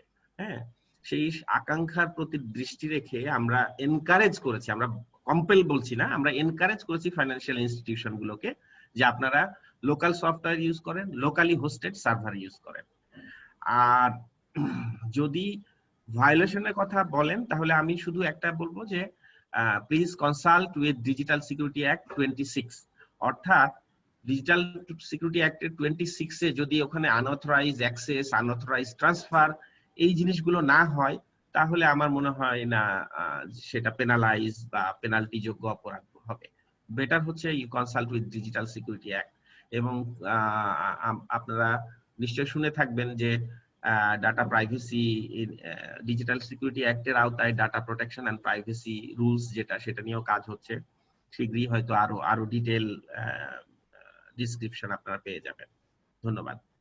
Thank you sir. আমি কমেন্ট সেকশন থেকে আরেকটা প্রশ্ন নিয়ে আমি সরাসরি প্রশ্নে চলে যাব। কমেন্ট সেকশনে মোহাম্মদ গোলাম কিবরিয়া, উনি প্রশ্ন করেছেন, is eKYC applicable on commercial banking customers for due diligence of beneficial owners and key controllers instead of paper-based personal information forms? Sir যদি উত্তর দেন। আমি কি বলছি? গোলাম কিবরিয়া না? Is eKYC applicable for commercial banking customer due diligence of beneficial owner and key controller instead of paper-based personal? Yes, Mr. Golam Kibriya, your answer is yes. যে beneficial ownership বা এগুলো করতে গেলে আপনার পিআইএফ যে ফর্মটা লাগবে, ওই ফর্মটা আপনারা অ্যাডিশনাল, আমরা খেয়াল করে দেখবেন মাস্টার সার্কুলার 26 এর সাথে আমরা একটা ফর্ম দিয়ে দিয়েছি, 1 পেজ ফর্ম। সেই ফর্মটা আপনি হচ্ছে ইউজ করতে পারেন। আর আমরা হচ্ছে আরেকটু ফাইন টিউনিং করছি ইকেওয়াইসি গাইডলাইনস এর। আগামী মাসের মাঝামাঝি আমরা হচ্ছে সেকেন্ড ভার্সন বা ভলিউম 2 হচ্ছে পাবলিশ করব। তো ভলিউম 2 তে ওই ফর্মটা থাকবে। Thank you very much. Thank you sir. এরপরে আমরা সরাসরি প্রশ্নের জন্য এখন মোহাম্মদ বাইজিৎ সরকার, আপনি যদি একটু আনমিউট করে আপনার প্রশ্নটা স্যারকে করেন please. Yeah, thank you. Can you hear me? Sure, loud and clear, sir. Okay, thank you for your nice presentation. And I think you have just presented nicely with following the presentation science rules just finish within the limited time and make the space for the ample opportunity for asking people. But ধন্যবাদ sir আপনার unfortunately, kind ওয়ার্ডস এর জন্য। unfortunately, I couldn't follow all the presentations coming from you because my net was not clear. But now I would like to know one thing, that is, you were telling, if I now am not wrong, that the profile, that means when the customer profile generated by a financial institution, then is it repeatedly usable when the customer will go to the other financial institutions for some taking from other financial services, or is it just repeatedly used by the financial institutions? One thing. So this is very simple question, but another thing I would like to say, because already একজন question করেছেন, আমার খুবই ভালো লেগেছে কোশ্চেনটা, সেটা হচ্ছে যে সফটওয়্যার ইউজের ক্ষেত্রে লোকাল সফটওয়্যারকে প্রায়োরিটি দেওয়া। সো অ্যাকচুয়ালি আমি প্রথম থেকে প্রায় 10 বছর আগে থেকে এটার জন্য মানে ধরেন একটু চিল্লাইতেছি যে এগুলো কেন আমি বাইরের সফটওয়্যারকে এনকারেজ করব। তো এখন এই ক্ষেত্রে বিএফআইউ কিছু করতে পারে কিনা, যে এফিপিডিতে একটা পাঠানো, নোট পাঠানো, যে আমরা দেখি যে ব্যাংকাররা তাদের ব্যাংকের সফটওয়্যার বা বিভিন্ন সফটওয়্যারের জন্য সরাসরি বাইরের থেকে নিবে, কি বলে রে, সফটওয়্যার কিনবে, এর জন্য huge money they want to send to the abroad, and after taking the software, then again they will face problems, and then again they will send money to the authority who actually supplied the software. So এখানে দুটো জিনিস, একটা হচ্ছে আমার মানি চলে যাচ্ছে, দ্বিতীয় কথা হচ্ছে যে আমার সিকিউরিটি প্রবলেম হচ্ছে।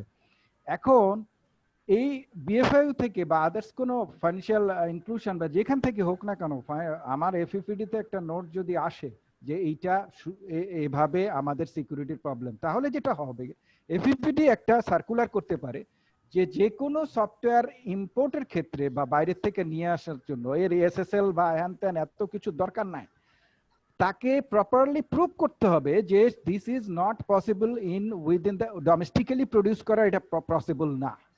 যেমন আমরা ডাক্তারদের ক্ষেত্রে দিয়ে থাকি যে এই ট্রিটমেন্টটা এই দেশে পসিবল না, তখন সে এই তার লিমিটগুলা বা লিমিটগুলা ইউজ করতে পারে। তাহলে যেটা হবে কি, আপনারা নিশ্চয় জানেন যে আপনার সেই বেশ কিছু আগে, প্রায় 10 বছর আগে, সাউথ ইস্ট ব্যাংক 3 দিন 2 দিন বসেছিল, তার সেই সফটওয়্যার যেখান থেকে নিয়ে আসছে তারা আসবে, এসে ঠিক করে দিবে, তারপরে তার ব্যাংক চালাবে। What is it? এইটা আমার দেশে এতগুলা ভালো ভালো সফটওয়্যার ইঞ্জিনিয়ার থাকতে কেন আমরা এই জিনিসগুলা করব? সো এই জিনিসগুলো আমার কাছে খুব পজিটিভ মনে হচ্ছে। At the same times I would like to thank mister Rashed, because our platform, the digital platform actually working, and আমি নলেজগুলা খুব আপনি যে এইগুলা প্রেজেন্ট করতেছিলেন এগুলো আমার কাছে খুব নতুন লাগতেছিল। Actually, I have been benefited from your presentations. Thank you very much.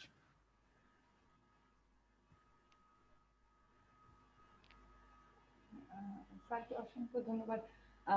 লতিফা, আপনার সাউন্ডটা কিন্তু ক্লিয়ার না, আমার মনে হয় যে একটু আপনার ইয়াটা আমরা সব শুনতে পাচ্ছি না ঠিক মতো। Thank you.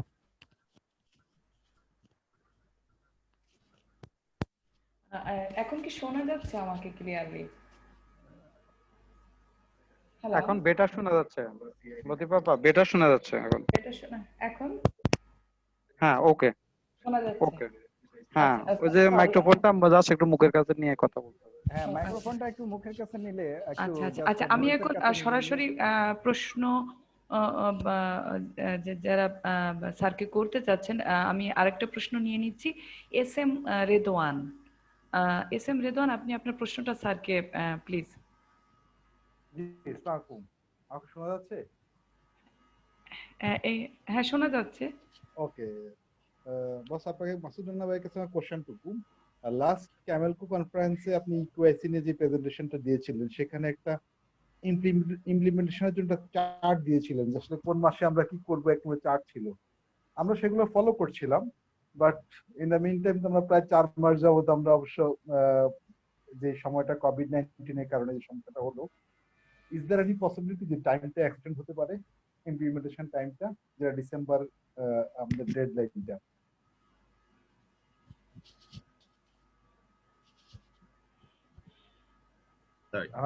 আমি একটু আগেও বলছিলাম যে আমরা হচ্ছে আমাদের প্ল্যান হচ্ছে আগামী মাসের ফার্স্ট অথবা সেকেন্ড উইকে হচ্ছে ফিনান্সিয়াল ইনস্টিটিউশন গুলোর সাথে বসা, তাদের সো ফার প্রিপেয়ার্ডনেস গুলো আমরা হচ্ছে স্টক নিয়ে দেন উই উইল ডিসাইড, যদি প্রয়োজন হয় তাহলে সময় তো বাড়াতেই হবে। হ্যাঁ, এটা বাইজিৎ স্যার আমার হচ্ছে একটু মনে হয় আপনার নেটে ঝামেলা করতেছিল, আমি ডিসকানেক্ট হয়ে গেছিলাম। বাইজিৎ স্যারের উদ্দেশ্যে আমি বাইজিৎ স্যার একটা প্রশ্ন করেছিলেন যে এই যেটা হচ্ছে ডিজিটাল প্রোফাইল যেটা ইউজ হবে সেটা হচ্ছে ইন্টারনালি ইউজ হবে না industry across the industry use হবে, আমি যদি স্যারের প্রশ্ন বুঝে থাকি। তো স্যার এই মুহূর্তে আমরা বলছি যেহেতু ইন্টারঅপারেবিলিটি আমাদের একটা বড় প্রবলেম, সো ইন্টারঅপারেবিলিটি না হওয়া পর্যন্ত বা আমরা ওপেন ব্যাংকিং যেটা বলছি সেটা না হওয়া পর্যন্ত এই যে digital profile, dynamic digital profile, সেটা উইদিন দা ফিনান্সিয়াল ইনস্টিটিউশন, উইদিন দা ব্যাংকস, উইদিন দা লিজিং কোম্পানি তারা ইউজ করবে আর কি। যখন যেটা প্রয়োজন হবে তখন সেই প্রোফাইলটা টান দিয়ে তারা তাদের পারপাস সার্ভ করবে, but it's within the institution, not within the industry. Okay, ধন্যবাদ স্যার। যে আমার কোশ্চেনটা ছিল যে যখন একজন কাস্টমার যখন আবার কোনো ফাইন্যান্সিয়াল ইনস্টিটিউশনে যাবে তখন সে যখন এগুলো টাইপ করতে যাবে আবার তাকে সবগুলো টাইপ করা লাগবে নাকি অটোমেটিক চলে আসবে? আচ্ছা, এইখানে স্যার বলি, আমরা হচ্ছে একটা সেন্ট্রালাইজ প্রজেক্টের বিষয়ে কথাবার্তা বলছি, এটা এগোচ্ছে। আমরা হচ্ছে এটাকে আমরা বলি KYC registry. So we are positively looking forward to establish a KYC registry. তো এইটা কেওয়াইসি রেজিস্ট্রি হলে বেনিফিট যেটা হবে যে once KYC is or digital profile is done, then the customer will not be required while he or she approach to any other financial institution or any other financial sector, তখন আর তার KYC করতে হবে না। অর্থাৎ হচ্ছে ব্যাংকের client insurance product নিবে, কোনো ইন্স্যুরেন্স এজেন্সিতে গিয়ে অ্যাপ্রোচ করলে তার আর কেওয়াইসি করা লাগবে না, because he or she will be given a unique ID from the registry and he or she will provide only the unique number to that particular insurance organization. Insurance organization will log on to registry and verify, and that's all. So একটা project নিয়ে অনেক দূরই আগানো হচ্ছে, আমার মনে হয় হয়তো 2-3 বছর পরে আমরা ওইটাও করতে পারবো। Thank you sir. Thank you sir. Thank you sir. Mister Udayshankar, আমি আপনার কাছে ফিরবো, তার আগে আমি কমেন্ট সেকশন থেকে আসলে অনেকগুলো প্রশ্ন জমা হয়ে গেছে, আমি একটু কমেন্ট সেকশন থেকে দুটো প্রশ্ন নিয়ে নিচ্ছি। আলাউদ্দিন মাহমুদ স্যার, উনি আপনাকে আপনার নাইস প্রেজেন্টেশনের জন্য থ্যাংক ইউ দিয়েছেন এবং উনি একটা প্রশ্ন করেছেন, would you please describe or guide us about merchant or customer signature? How do you collect it from customer or merchants in this eKYC? What will be the guideline for it? So উনি total মানে 3টা question করেছেন। তা আপনি যদি ধন্যবাদ। ধন্যবাদ। আপনার আমার কাছে যেটা মনে হয়েছে যে আপনার মূল, আপনাকেও ধন্যবাদ আমাকে ধন্যবাদ দেওয়ার জন্য। আর আপনার মূল কনসার্ন যেটা মনে হয়েছে যে সিগনেচারের ইস্যুটা, সিগনেচারের ইস্যুর ক্ষেত্রে আপনি যদি গাইডলাইন একটু কনসাল্ট করেন তাহলে দেখবেন ওখানে বলা আছে যে 4টা অপশন দেওয়া আছে। একটা হচ্ছে পিন, একটা হচ্ছে ওয়েট সিগনেচার অর্থাৎ উইথ পেন এন্ড পেপার, আর একটা হচ্ছে আপনার সিগনেচার উইথ ডিভাইস, আর একটা হচ্ছে আপনার ডিজিটাল সিগনেচার যেটা অনেক হাই এন্ডের ডিজিটাল সিগনেচার।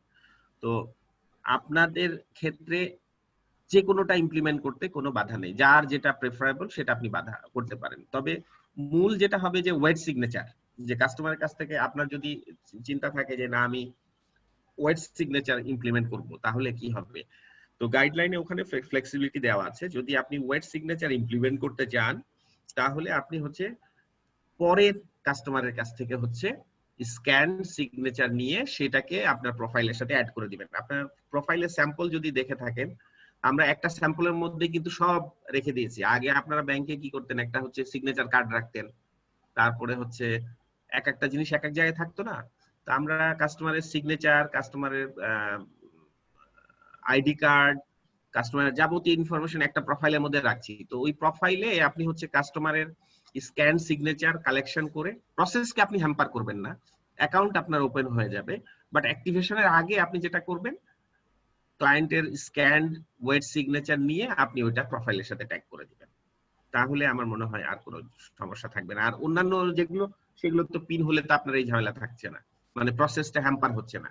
বাট হচ্ছে শুধু ওয়েট সিগনেচারের ক্ষেত্রে প্রসেস হ্যাম্পার হতে পারে, সেক্ষেত্রে সলিউশন গাইডলাইনে দেয়া আছে। ধন্যবাদ। জি স্যার, আমরা পরের প্রশ্নে যাচ্ছি। মোহাম্মদ শহীদুল আলম, উনি বলেছেন TBML guideline introduced recently, eKYC will cover the customer assessment for trade customers.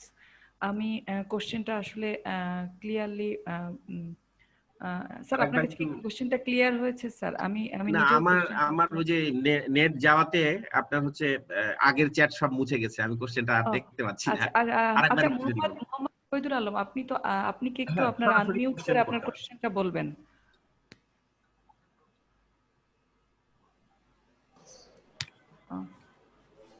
জি, আসসালামু আলাইকুম। জি হ্যাঁ জি, আমার কোশ্চেনটা হলো যে কি, আমাদের রিসেন্টলি তো TBML গাইডলাইন দেওয়া হয়েছে, সেখানে হচ্ছে দেখি ট্রেড কাস্টমারের জন্য রিস্ক অ্যাসেসমেন্ট করব আমরা। হ্যাঁ, সেটা ইমপ্লিমেন্টেশনের একটা ডেডলাইন আছে। তো eKYC হইলে সেখানে ট্রেড কাস্টমার এটাও কি কভার করবে, যে ট্রেড কাস্টমারকে? জি, এটা ইরেসপেক্টিভ অফ, আপনি যেটা বলছেন trade customer is a product, তাই না? জি। একটা কাস্টমার হচ্ছে আগেই তো আপনার ট্রেড কাস্টমার হয় না। না, হ্যাঁ না। তো আপনি যখন অনবোর্ড করবেন তখন তাকে হচ্ছে অ্যাজ ইট ইজ অনবোর্ড করবেন, দেন হচ্ছে আপনি যখন হচ্ছে তাকে ট্রেড সার্ভিস দিতে যাবেন, তখন ওই যে ওই ইয়েতেই আপনার হচ্ছে গাইডলাইনসেই ওইটা প্রোডাক্ট স্পেসিফিক রিস্ক অ্যাসেসমেন্টের কথা বলা আছে। হ্যাঁ, আপনি যেটা বলছিলেন তখন ওই কাজগুলো করবেন। বাট কাস্টমারকে আপনি যখন অনবোর্ড করবেন তখন হচ্ছে আপনার eKYC। আচ্ছা আচ্ছা আচ্ছা আচ্ছা, আর জি ধন্যবাদ। ঠিক আছে, থ্যাংক ইউ। না, আপনি কিছু আরেকটা ফলো আপ কোশ্চেন মনে করতে চাচ্ছিলেন, ফিল ফ্রি জি, যদি থাকে আর কি। না, উনি রেখে দিয়েছেন। ওনার মনে হয় আর প্রশ্ন নেই। স্যার, আমরা সরাসরি প্রশ্নে চলে যাচ্ছি। উদয় শঙ্কর চাকি, আপনি প্লিজ আপনার প্রশ্নটা করেন স্যারকে। থ্যাংক ইউ আপু। আমি উদয় শঙ্কর চাকি, AML সেফটি ডিপার্টমেন্টে আছি। Can you speak louder please? আমি NRB ব্যাংকে আছি, জি ধন্যবাদ। AML সেফটি ডিপার্টমেন্টে কাজ করছি। আমাকে শোনা যাচ্ছে এখন? জি শুনুন। আচ্ছা, আমি যে কোশ্চেনটা ছিল তার কোশ্চেনটা অলরেডি স্যার কিছুক্ষণ আগে অ্যানসারটা দিয়ে দিয়েছেন। তো এটার সম্পূরক আমি একটা কোশ্চেন করতে চাই, সিগনেচার রিলেটেড। যেহেতু 4টা অপশন আমাদের এখানে বলে দেওয়া আছে, ওয়েট সিগনেচার, ডিভাইসের মাধ্যমে সিগনেচার গুলোর কথা বলেছে, পিনের কথা বলা হয়েছে। এখন সেলফ চেকিং এর ক্ষেত্রে আমরা বলছি যে কাস্টমার নিজেই তার ডিভাইস থেকে এই সিগনেচারটা আপলোড করে দিবে। তো আমরা যখন ওনাকে চেক বই দেব, তখন কি আমাদের সামনে ওনার সিগনেচারটা নিয়ে একটা জাস্টিফাই করার ইস্যু থাকবে কিনা, সিকিউরিটি মেজার্স চিন্তা করে আমরা এটা করতে পারি কিনা, এটা একটু স্যারের সাথে আমি একটু আমরা করতে পারবেন। ওকে স্যার, আমি পারবেন। তার কারণ ওখানে আমরা বারবারই বলছি যে হচ্ছে প্রসেসটাকে অনবোর্ডটা আপনি করে ফেলবেন, জি, অ্যাকাউন্ট ওপেনিং নোটিফিকেশন দিয়ে দিবেন, তারপরে হচ্ছে যদি অ্যাক্টিভেশনের আগে যা যা আপনার এন্ডে যদি মনে করেন যে আপনার রিস্ক পার্সপেক্টিভ বিবেচনায় যা যা করা দরকার এবং AML CFT অটোমেশন বা AML CFT ইউটিলিটিস যা যা করা দরকার সেগুলো করে তারপরে তার অ্যাকাউন্টটা অ্যাক্টিভ করবেন। Thank you thank you sir. Sir. Sir আমরা পরবর্তী প্রশ্নে যাচ্ছি। আসসালামু আলাইকুম স্যার। মোহাম্মদ মশিউর রহমান। মশিউর জি রহমান, আপনি একটু স্যারকে কাইন্ডলি প্রশ্ন হ্যাঁ জি জি জি জি জি থ্যাংক ইউ। আসসালামু আলাইকুম স্যার। আমি মোহাম্মদ মশিউর রহমান, শাহজালাল ইসলাম ব্যাংকে মানি লন্ডারিং টেররিস্ট ফাইন্যান্সিং এ কর্মরত আছি স্যার। হ্যাঁ জি, আমার একটা কোশ্চেন ছিল স্যার, আপনার সাথে কথা বলার অনেকদিন ইচ্ছা ছিল, আজকে সেটা পূরণ হয়েছে। থ্যাংক ইউ একটা ভালো প্রোগ্রাম করার জন্য, আপনাকে অনেক ধন্যবাদ। তো আমার কোশ্চেন হলো সিগনেচার রিলেটেড। আমরা তো এখানে স্যার 4টা বিষয়ে জানলাম যে 4টা বিষয়ে 4 ভাবে সিগনেচারটা নেওয়া যায়, কিন্তু যারা স্যার অশিক্ষিত লোক, যারা সিগনেচার করতে পারে না, এই ক্ষেত্রে কি হবে? যারা তাদেরকে পিন হ্যালো ইয়ে স্যার, করবেন। আগে আপনারা আগে কি করতেন? আগে হচ্ছে ফিঙ্গারপ্রিন্ট নিতেন নাকি? আমরা স্যার তাদের ফিঙ্গারপ্রিন্ট, হ্যাঁ লেফট হ্যান্ডের আমরা নিতাম ফিঙ্গারপ্রিন্ট। এখন জি তো জি জি তাকে বায়োমেট্রিক, আপনি তো তাকে অনবোর্ড করছেন বায়োমেট্রিক ভাবে, করছেন না? তাদের জন্য দরকার প্রয়োজনে পিন ইউজ করবেন। আমরা আপনাদেরকে সব ধরনের ফ্লেক্সিবিলিটি দিয়ে দিয়েছি। সব জিনিসগুলো নিয়ে নিতে পারছি, যেটা আপনারা হচ্ছে আপনাদের কমফোর্ট জোন অনুসারে ইউজ করবেন। ঠিক যদি মনে করেন ঠিক আছে আমি তো তার ফিঙ্গারপ্রিন্ট দিয়ে বায়োমেট্রিক নিয়ে তাকে অনবোর্ড করছি, তার জন্য পিন এনাফ করতে পারেন।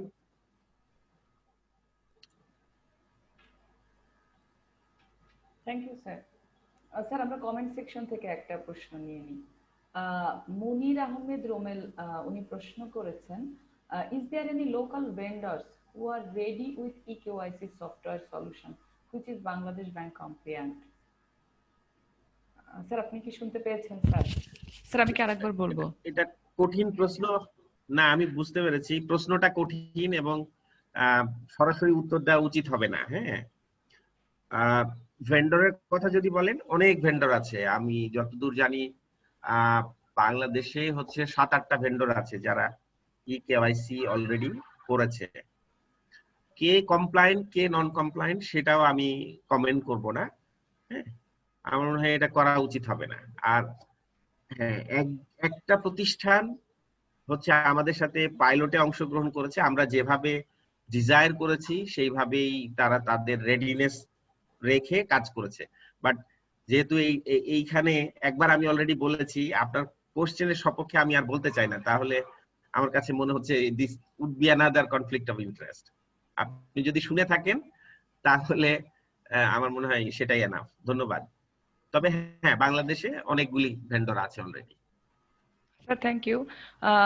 মাজহারুল ইসলাম উনি প্রশ্ন করেছেন, is eKYC is applicable for mobile financial services? If so, what about Nagad? What about Nagad? কি মোবাইল ফাইন্যান্সিয়াল সার্ভিসের বাইরে? মনে হয় না, তাই না? নগদও ফাইন্যান্সিয়াল সার্ভিসের বাইরে। এবং হচ্ছে নগদের যে ইকেওয়াইসিটা হচ্ছে,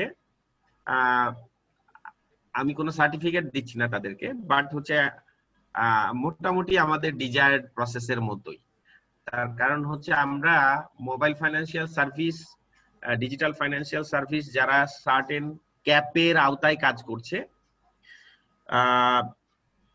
মানে considering the proven low risk সিনারিওতে যারা আছে, তাদের জন্য আমরা সিম্পলিফাইড মেজার্স এর কথা বলছি। Simplified measures only require sanction checking.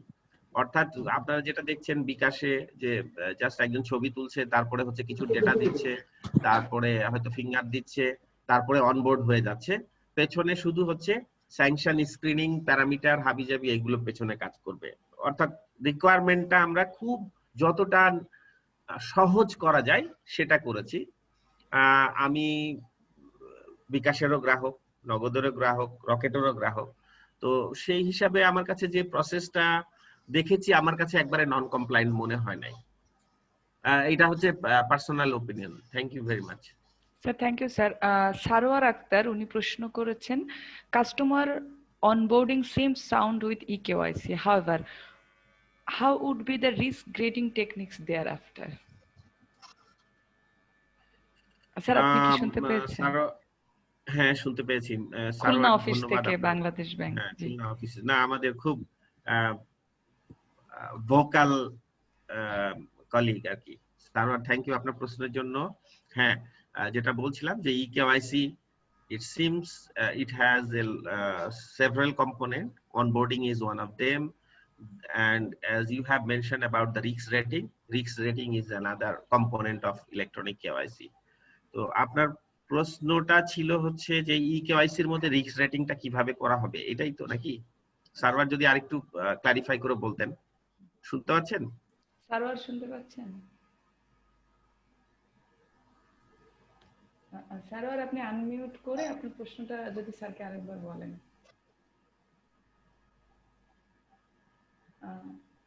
Hello, আসসালামু আলাইকুম স্যার। হ্যাঁ স্যার, জি স্যার, আপনি ঠিকই ধরেছেন স্যার, ওইটাই আমার প্রশ্ন যে রিস্ক গ্রেডিংটা পরে কিভাবে হবে। রিস্ক রেটিংটা পরে হচ্ছে ওইটা আপনার আসলে ওই রিস্ক রেটিংটা ওইটার একটা মডিউল ডেভেলপ করতে হবে, সফটওয়্যার মডিউল। হ্যাঁ, সফটওয়্যার মডিউল ডেভেলপ করতে হবে এবং ওইখানে যে স্কোর গুলো অ্যাসাইন্ড স্কোর আছে, হ্যাঁ, অ্যাসাইন্ড যে স্কোরটা হবে সেই স্কোর গুলো হচ্ছে চেনায় দিতে হবে আর কি। অ্যাসাইন্ড স্কোর গুলো চেনায় দিলে ও অটোমেটিক একটা স্কোর জেনারেট করবে। সেই স্কোর জেনারেট করে তার জন্য আপনার হচ্ছে নির্ধারিত হবে সেটা কি নরমাল ডিউ ডিলিজেন্স হবে না এনহ্যান্স ডিউ ডিলিজেন্স হবে। নরমাল ডিউ ডিলিজেন্স হলে তখন আবার পেপস চেকিং, হাবিজাবি বেনিফিশিয়াল ওনারশিপ, এই কাজগুলো হবে। ওইগুলো আপনি জানতে চাচ্ছেন যে কিভাবে হবে। তো এইটা হচ্ছে কাজ সিস্টেমে, ব্যাক এন্ডে সিস্টেম কাজ করবে। সিস্টেম কাজ করা, ধরেন রিস্ক রেটিং এ এটা এনহ্যান্স রিস্ক বেরোলো, ঠিক আছে, তাহলে কি হবে? এনহ্যান্স হিসেবে যখন ওটা আইডেন্টিফাই হয়ে গেল তখন সফটওয়্যারে ওই ক্যাপাবিলিটি থাকতে হবে যে এটা সে রুট করে দিবে। তার কারণ এনহ্যান্স হলেই সেটার অ্যাপ্রুভাল অথরিটি হচ্ছে চিফ কমপ্লায়েন্স অফিসার। তাহলে ওইটা যদি এনহ্যান্স হয় তাহলে ওই প্রোফাইলটা ওই অ্যাকাউন্ট অ্যাক্টিভেশনের জন্য, ওপেনিং তো হয়ে গেছে, বাট অ্যাক্টিভেশনের জন্য অ্যাপ্রুভাল প্রসেসে ওইটা ডিসিশন ট্রিতে চলে যাবে হচ্ছে ক্যামেলকোর কাছে, দেন ক্যামেলকোর কাছে আবার অ্যাপ্রুভাল হয়ে, মানে ওই এই জন্য আমি একটু খেয়াল করলে দেখবেন যে এএমএল অটোমেশন ছাড়া, আমি কিন্তু প্রেজেন্টেশনে বারবার বলেছি যে এএমএল অটোমেশন ছাড়া ইকেওয়াইসি ইমপ্লিমেন্ট করা সম্ভব না। সুতরাং ইকেওয়াইসি ইমপ্লিমেন্ট করতে গেলে অ্যান্টি মানি লন্ডারিং সলিউশন আপনার ক্যাপাবিলিটি, মানে টেকনোলজিক্যাল ক্যাপাবিলিটি লাগবে এবং সেই সলিউশনটা এর সাথে ট্যাগ করতে হবে। Without having AML solution, financial institution actually can't implement the electronic KYC. Sarwar, আপনি উত্তর পেয়েছেন? জি স্যার, থ্যাংক ইউ। আমি উত্তর পেয়েছি স্যার। একটা সাপ্লিমেন্ট আছে, আমি কি বলবো? ফিল ফ্রি, আমাদের সময় আছে তো 8 মিনিট। আমরা 5 মিনিট পরে শুরু করেছি স্যার, 13 মিনিট আছে। ছোট্ট ইস্যু স্যার, যদি এএমএল সফটওয়্যার ইন্টিগ্রেশন করতে হয় ব্যাংকগুলোকে, বিশেষ করে আমাদের গভর্নমেন্ট ওন যে ব্যাংকগুলো, তারা এই জায়গাটাই বোধহয় অনেকটা পিছায় আছে। সেক্ষেত্রে কি ধরনের মেজার নেওয়া সম্ভব বা কোনো চিন্তা ভাবনা বিএফআইইউ এর আছে কিনা? Thank you sir. আমরা, সুন্দর কথা বলেছেন। আমরা হচ্ছে এটা ঠিক যে আমাদের গভর্নমেন্ট ব্যাংকগুলোর সক্ষমতা নিয়ে সবসময় প্রশ্ন তুলি, কিন্তু আপনি শুনলে অবাক হবেন যে এখনো অনেক প্রাইভেট ব্যাংক হচ্ছে ইলেকট্রনিক কেওয়াইসি নিয়ে অনেকে কাজ শুরু করে নাই, অনেকে হচ্ছে একবার ইনিশিয়াল স্টেজে আছে। সেখানে কিন্তু আমাদের Sonali Bank already they have already build the solution at their own, internally তারা বিল্ড করেছে। সুতরাং আসলে হ্যাঁ, আমাদেরকে যেটা করতে হবে আসলে তাদেরকে অ্যাসিস্ট করতে হবে, জিনিসগুলো বুঝাইতে হবে, সক্ষমতা বিল্ড করতে হবে, তাদের ম্যানেজমেন্টকে বোঝাইতে হবে। সেই কাজগুলো আমরা তো পাশাপাশি করছি। তবে এটা সত্যি আমার কাছে খুবই ভালো লেগেছে যে আমরা সবসময় চিন্তা করি আমাদের রাষ্ট্র মালিকানাধীন ব্যাংকগুলো পিছিয়ে আছে। আসলে সিচুয়েশনটা আমার মনে হয় সব ক্ষেত্রে এরকম সমান না। At least ইকেওয়াইসির ক্ষেত্রে I was really impressed. Thank you. Thank you, Mahamood. Sir, আমাদের কিন্তু অনেকগুলো প্রশ্ন জমা হয়ে আছে স্যার। আমি এর পরের প্রশ্নে যাচ্ছি। জোবায়ের রহমান, উনি প্রশ্ন করেছেন, how we onboarding minor account using eKYC. কঠিন প্রশ্ন করেছেন। মাইনর অ্যাকাউন্ট হচ্ছে ই কেওয়াইসি তে এমনি আপনি নরমালি কি করেন, মাইনর অ্যাকাউন্টকে অনবোর্ড করতে গেলে আমরা দেখবেন যে একটা ফর্ম দিয়েছি, সেটা হচ্ছে মূলত গার্জিয়ানের ফর্ম। সেখানে একটা গার্জিয়ানের ফর্ম লাগে, সেখানে একটা মাইনরের ইনফরমেশন লাগে, গার্জিয়ানের অপারেশনের ইনফরমেশন লাগে। তো আপনি যখন ই কেওয়াইসি প্রোফাইল অংশে যাবেন, ওইখানে দেখবেন আমরা বলে দিয়েছি যে এই ফিল্ডগুলোর সাথে আপনার যে যে ফিল্ড মাইনর, নমিনি, যে ফিল্ডগুলো এডিশনাল লাগবে বা পিআইএফ ফর্ম যেগুলো লাগবে সেগুলো আপনি অ্যাড করে নেবেন। সেক্ষেত্রে যেটা হবে যে মাইনরের ক্ষেত্রে এই মুহূর্তে আমরা আমি আরেকটু কনক্রিট ভাবে আপনার উত্তরটা দেই যে ইলেকট্রনিক কেওয়াইসি অ্যাপ্লিকেবল হচ্ছে ন্যাচারাল পারসনের উপরে হু হোল্ডস ন্যাশনাল আইডি, ঠিক আছে। এবং 2020-এর ডিসেম্বর 2020-র পরে যদি টাইম এক্সটেনশন না হয় তাহলে হচ্ছে কোনো অ্যাকাউন্ট ই কেওয়াইসি ছাড়া খোলা যাবে না।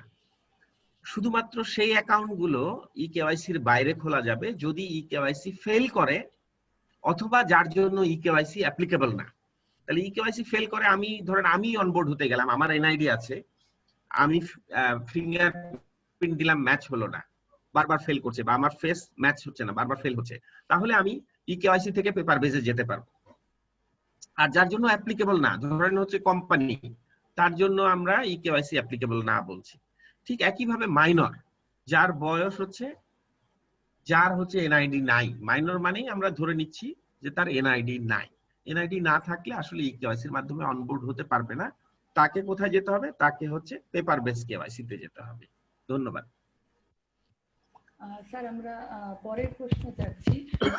মোহাম্মদ শহীদুল আলম উনি প্রশ্ন করেছেন, what is the safeguard in eKYC to track fraud customers, what due diligence requirements? Sir আমি কি আরেকবার বলবো? আমি আপনার একটু যদি বলেন, আমি আসলে প্রশ্নটা বুঝিনি। স্যার মোহাম্মদ শহীদুল আলম উনি প্রশ্ন করেছেন, what is the safeguard in eKYC to track fraud customers. ওনার আরেকটা প্রশ্ন, সেকেন্ড প্রশ্ন হচ্ছে what due diligence requirements fraud customer.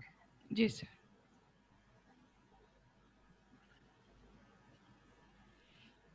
আচ্ছা, প্রথম হচ্ছে আপনি বলছেন যে ই কেওয়াইসির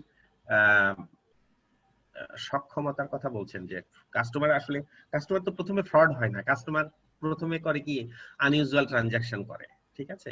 তো আমরা হচ্ছে ওইটাই ডিটেক্ট করার চেষ্টা করি যে anything suspicious, anything unusual happened or not.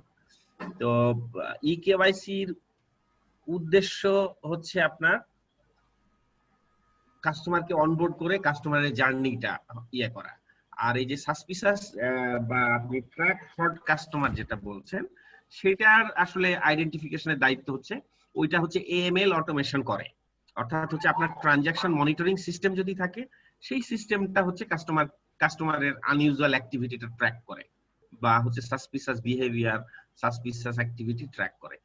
দেন হচ্ছে প্রশ্ন হচ্ছে, ঠিক আছে, আমি সাসপিশাস অ্যাক্টিভিটি ট্র্যাক করতে গিয়ে আমি যদি ডিজিটাল প্রোফাইলের যে ডেটা আছে এর সাথে ট্র্যাক করে দিই, তাহলে আমার কম্পারিজনটা হয়। ফর এক্সাম্পল ধরেন হচ্ছে আপনি হচ্ছে একটা কাস্টমারের প্যাটার্ন, ট্রানজাকশন প্যাটার্ন, যেটা আমরা টিপি চেঞ্জ করেছি ট্রানজাকশন প্রোফাইল থেকে শিফট করে আমরা করেছি ট্রানজাকশন প্যাটার্ন। তো প্যাটার্নটা কোথায় ইনকর্পোরেট করতে হবে? কাস্টমারের ডিজিটাল প্রোফাইলে। তাহলে এই যে ডিজিটাল প্রোফাইলে যে প্যাটার্ন, সেই প্যাটার্ন গুলো আবার প্যারামিটার আকারে আপনার ট্রানজাকশন প্রোফাইলের সাথে ট্যাগ থাকতে হবে। আমি ভুল বললাম, ট্রানজাকশন মনিটরিং সিস্টেমের সাথে ট্যাগ থাকতে হবে। তো এইভাবে আসলে ট্রানজাকশন মনিটরিং সিস্টেম এবং হচ্ছে ডিজিটাল প্রোফাইল হচ্ছে আপনার ইন্টার রিলেটেড। আপনার যদি ডিজিটাল প্রোফাইলে যে ট্রানজাকশন প্যাটার্ন প্যারামিটার গুলো সেট করা আছে, সেগুলো যদি ট্রানজাকশন প্রোফাইলে সাথে প্রপারলি ইন্টিগ্রেট করা হয়, তাহলে এটা সাসপিশাস অ্যাক্টিভিটি বা সাসপিশাস ট্রানজাকশন ফ্ল্যাগ করবে। Thank you sir. স্যার আমি পরের প্রশ্নে যাচ্ছি। এটিএম শামসুজ্জামান স্যার শুনতে পাচ্ছেন? স্যার এটিএম শামসুজ্জামান, প্রথমটা বলতে গিয়ে ভুলে গেছি, যদি পরের প্রশ্নটা আপনি প্লিজ। আচ্ছা স্যার, এটিএম শামসুজ্জামান উনি প্রশ্ন করেছেন, how can we verify sources of income for self check in customer? Self check in customer, এটা হচ্ছে কাস্টমারের সোর্স অফ ফান্ড আসলে ভেরিফাই করার উপায় হচ্ছে ডিপেন্ডেন্সি হচ্ছে কাস্টমার, যেহেতু কাস্টমার সেলফ চেক ইন করছে সেটা হচ্ছে আপনি কাস্টমারের কাছে জেনে নেবেন। অর্থাৎ ওই এখন হচ্ছে সোর্স অফ ফান্ডের কোনো ঘর নেই, বাট হচ্ছে যেটা বলছিলাম ভলিউম 2 সেখানে সোর্স অফ ফান্ডের ঘর থাকবে। Let him or her declare what is his actually sources of fund. So initially it would be declaration based, তারপরে হচ্ছে আপনি তার অ্যাক্টিভিটি দেখে এগুলো দেখে জাস্টিফাই করবেন বা অ্যাডিশনাল ডেটা নেবেন। বাট অ্যাকাউন্ট আবার একই বলছি যে আমাদের আটমোস্ট প্রায়োরিটি হচ্ছে কাস্টমার অনবোর্ডিংটাকে আপনার যতটা এফিশিয়েন্ট করা। আগে আমি ক্লায়েন্টকে অনবোর্ড করে ফেলবো 2 মিনিট 3 মিনিট 4 মিনিটের মধ্যে, অর্থাৎ যেটা হচ্ছে আমাদের বাংলাদেশের দুর্নাম যে একটা অ্যাকাউন্ট খুলতে 4 দিন 5 দিন লাগে, এই দুর্নামটা আমরা আর বিয়ার করতে চাই না। ধন্যবাদ স্যার, থ্যাংক ইউ স্যার। আমরা অলরেডি এখন 10টা বাজে, আমি স্যার আর 2 থেকে 3টে প্রশ্ন নিব, যেহেতু আমরা 5 মিনিট পরে শুরু করেছি। তো আমরা আরো একটু 5 মিনিট আরো যদি 2টা-3টা কোশ্চেন স্যার আমরা নিতে পারি, একটু যদি কুইক আনসার করেন। মোহাম্মদ মঈনুদ্দিন উনি প্রশ্ন করেছেন, is there any possibility to open account by third person?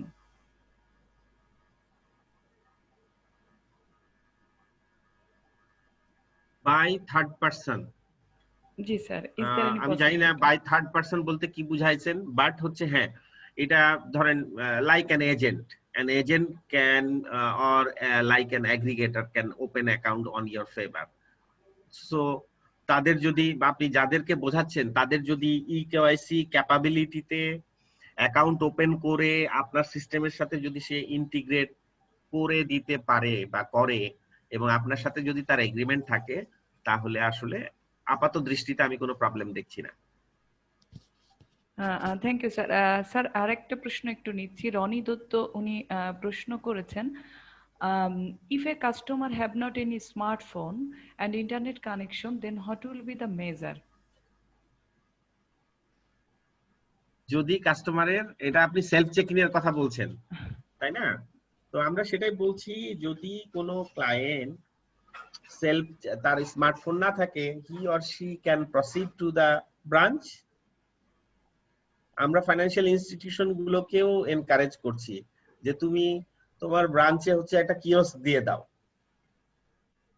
Customer গিয়ে যাতে ওই কিওস্কে নিজে নিজে অনবোর্ড হইতে পারে। সুতরাং এটা এক্সকিউজ না যে আমার স্মার্টফোন নাই, আমি কেওয়াইসি তে অনবোর্ড হতে পারবো না। এজেন্ট ব্যাংকিং এর এজেন্ট বা কোনো ফিনান্সিয়াল ইনস্টিটিউশনের এজেন্ট তার বাসায় যেতে পারে, বাসায় গিয়ে তাকে অনবোর্ড করতে পারে। হ্যাঁ, থ্যাংক ইউ স্যার। আমাদের হাতে 2 মিনিট সময় আছে, আমি আর একটা প্রশ্ন নিব। সৈয়দ কামরুল ইসলাম উনি প্রশ্ন করেছেন, eKYC is applicable for natural person having valid NID. What about other photo ID as mentioned as waiver in case of life insurance, some insured lower than BDT 30,000? Sir প্রশ্নটা কি ক্লিয়ার? না, আমি প্রশ্নটা বুঝেছি। আমাদের পিএফআইউর কলিগ এবং সম্ভবত কামরুল ভাই, আপনি কি কালকে প্রমোশন হচ্ছে তো? Advance congratulations. হ্যাঁ,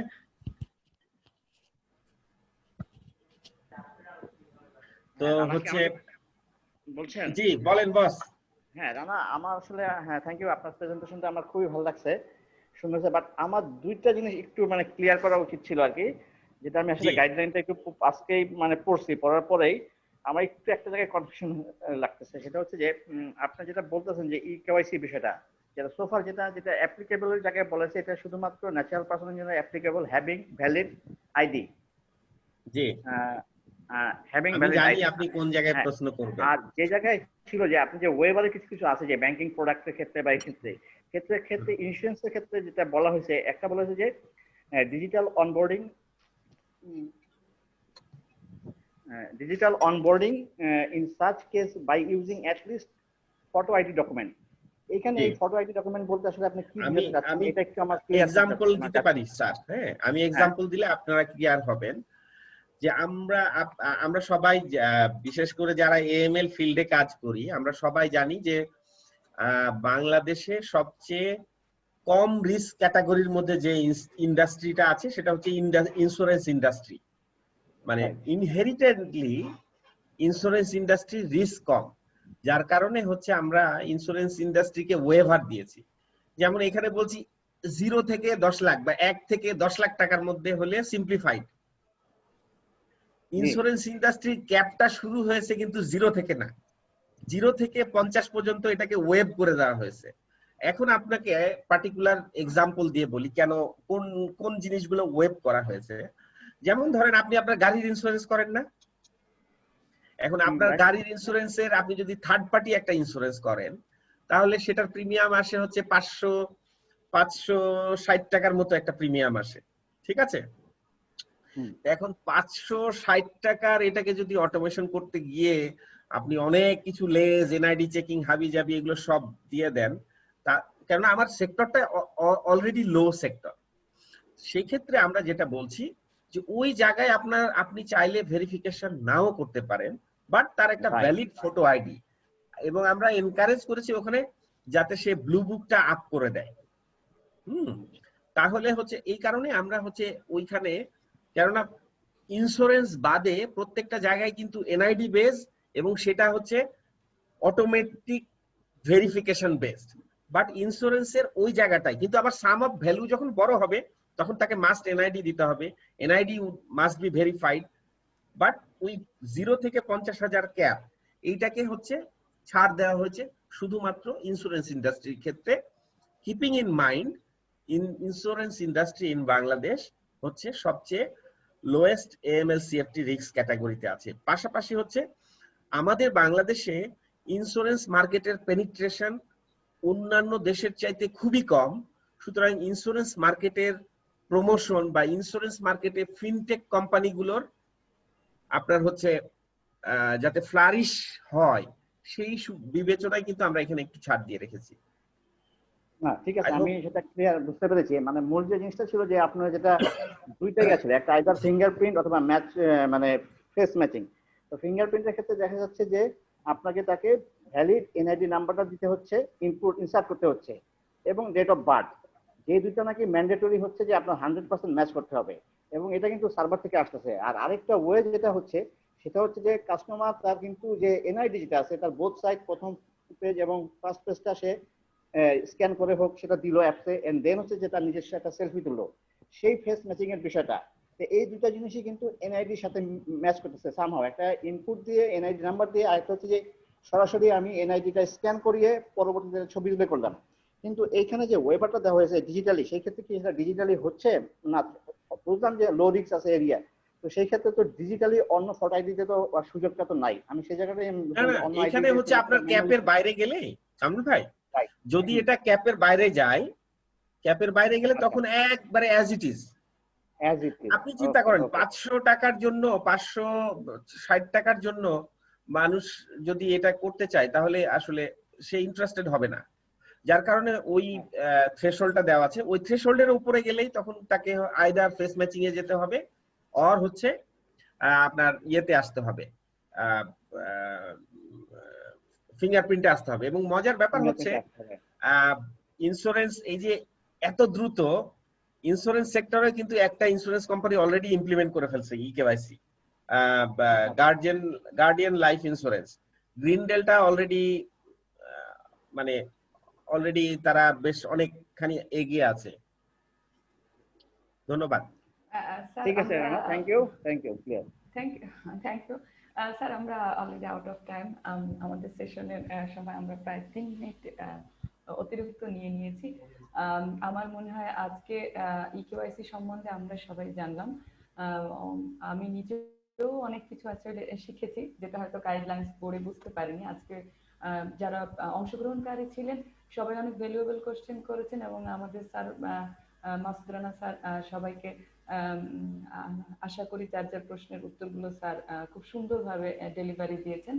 আমরা চেষ্টা করব নেক্সটে আবারও ইকিউআইসির উপর যদি সম্ভব হয় আমরা আবারও কোনো সেশন যদি পরিচালনা করতে পারি তাহলে আমরা আবারও সেশন পরিচালনার চেষ্টা করব। এখন আমি সবাইকে যারা অংশগ্রহণ করেছেন সেই সাথে মাসুদ রান স্যারের প্রেজেন্টেশনের জন্য স্যারকে আবারও ধন্যবাদ জানাচ্ছি এবং সবাইকে শুভরাত্রি। ধন্যবাদ সবাইকে।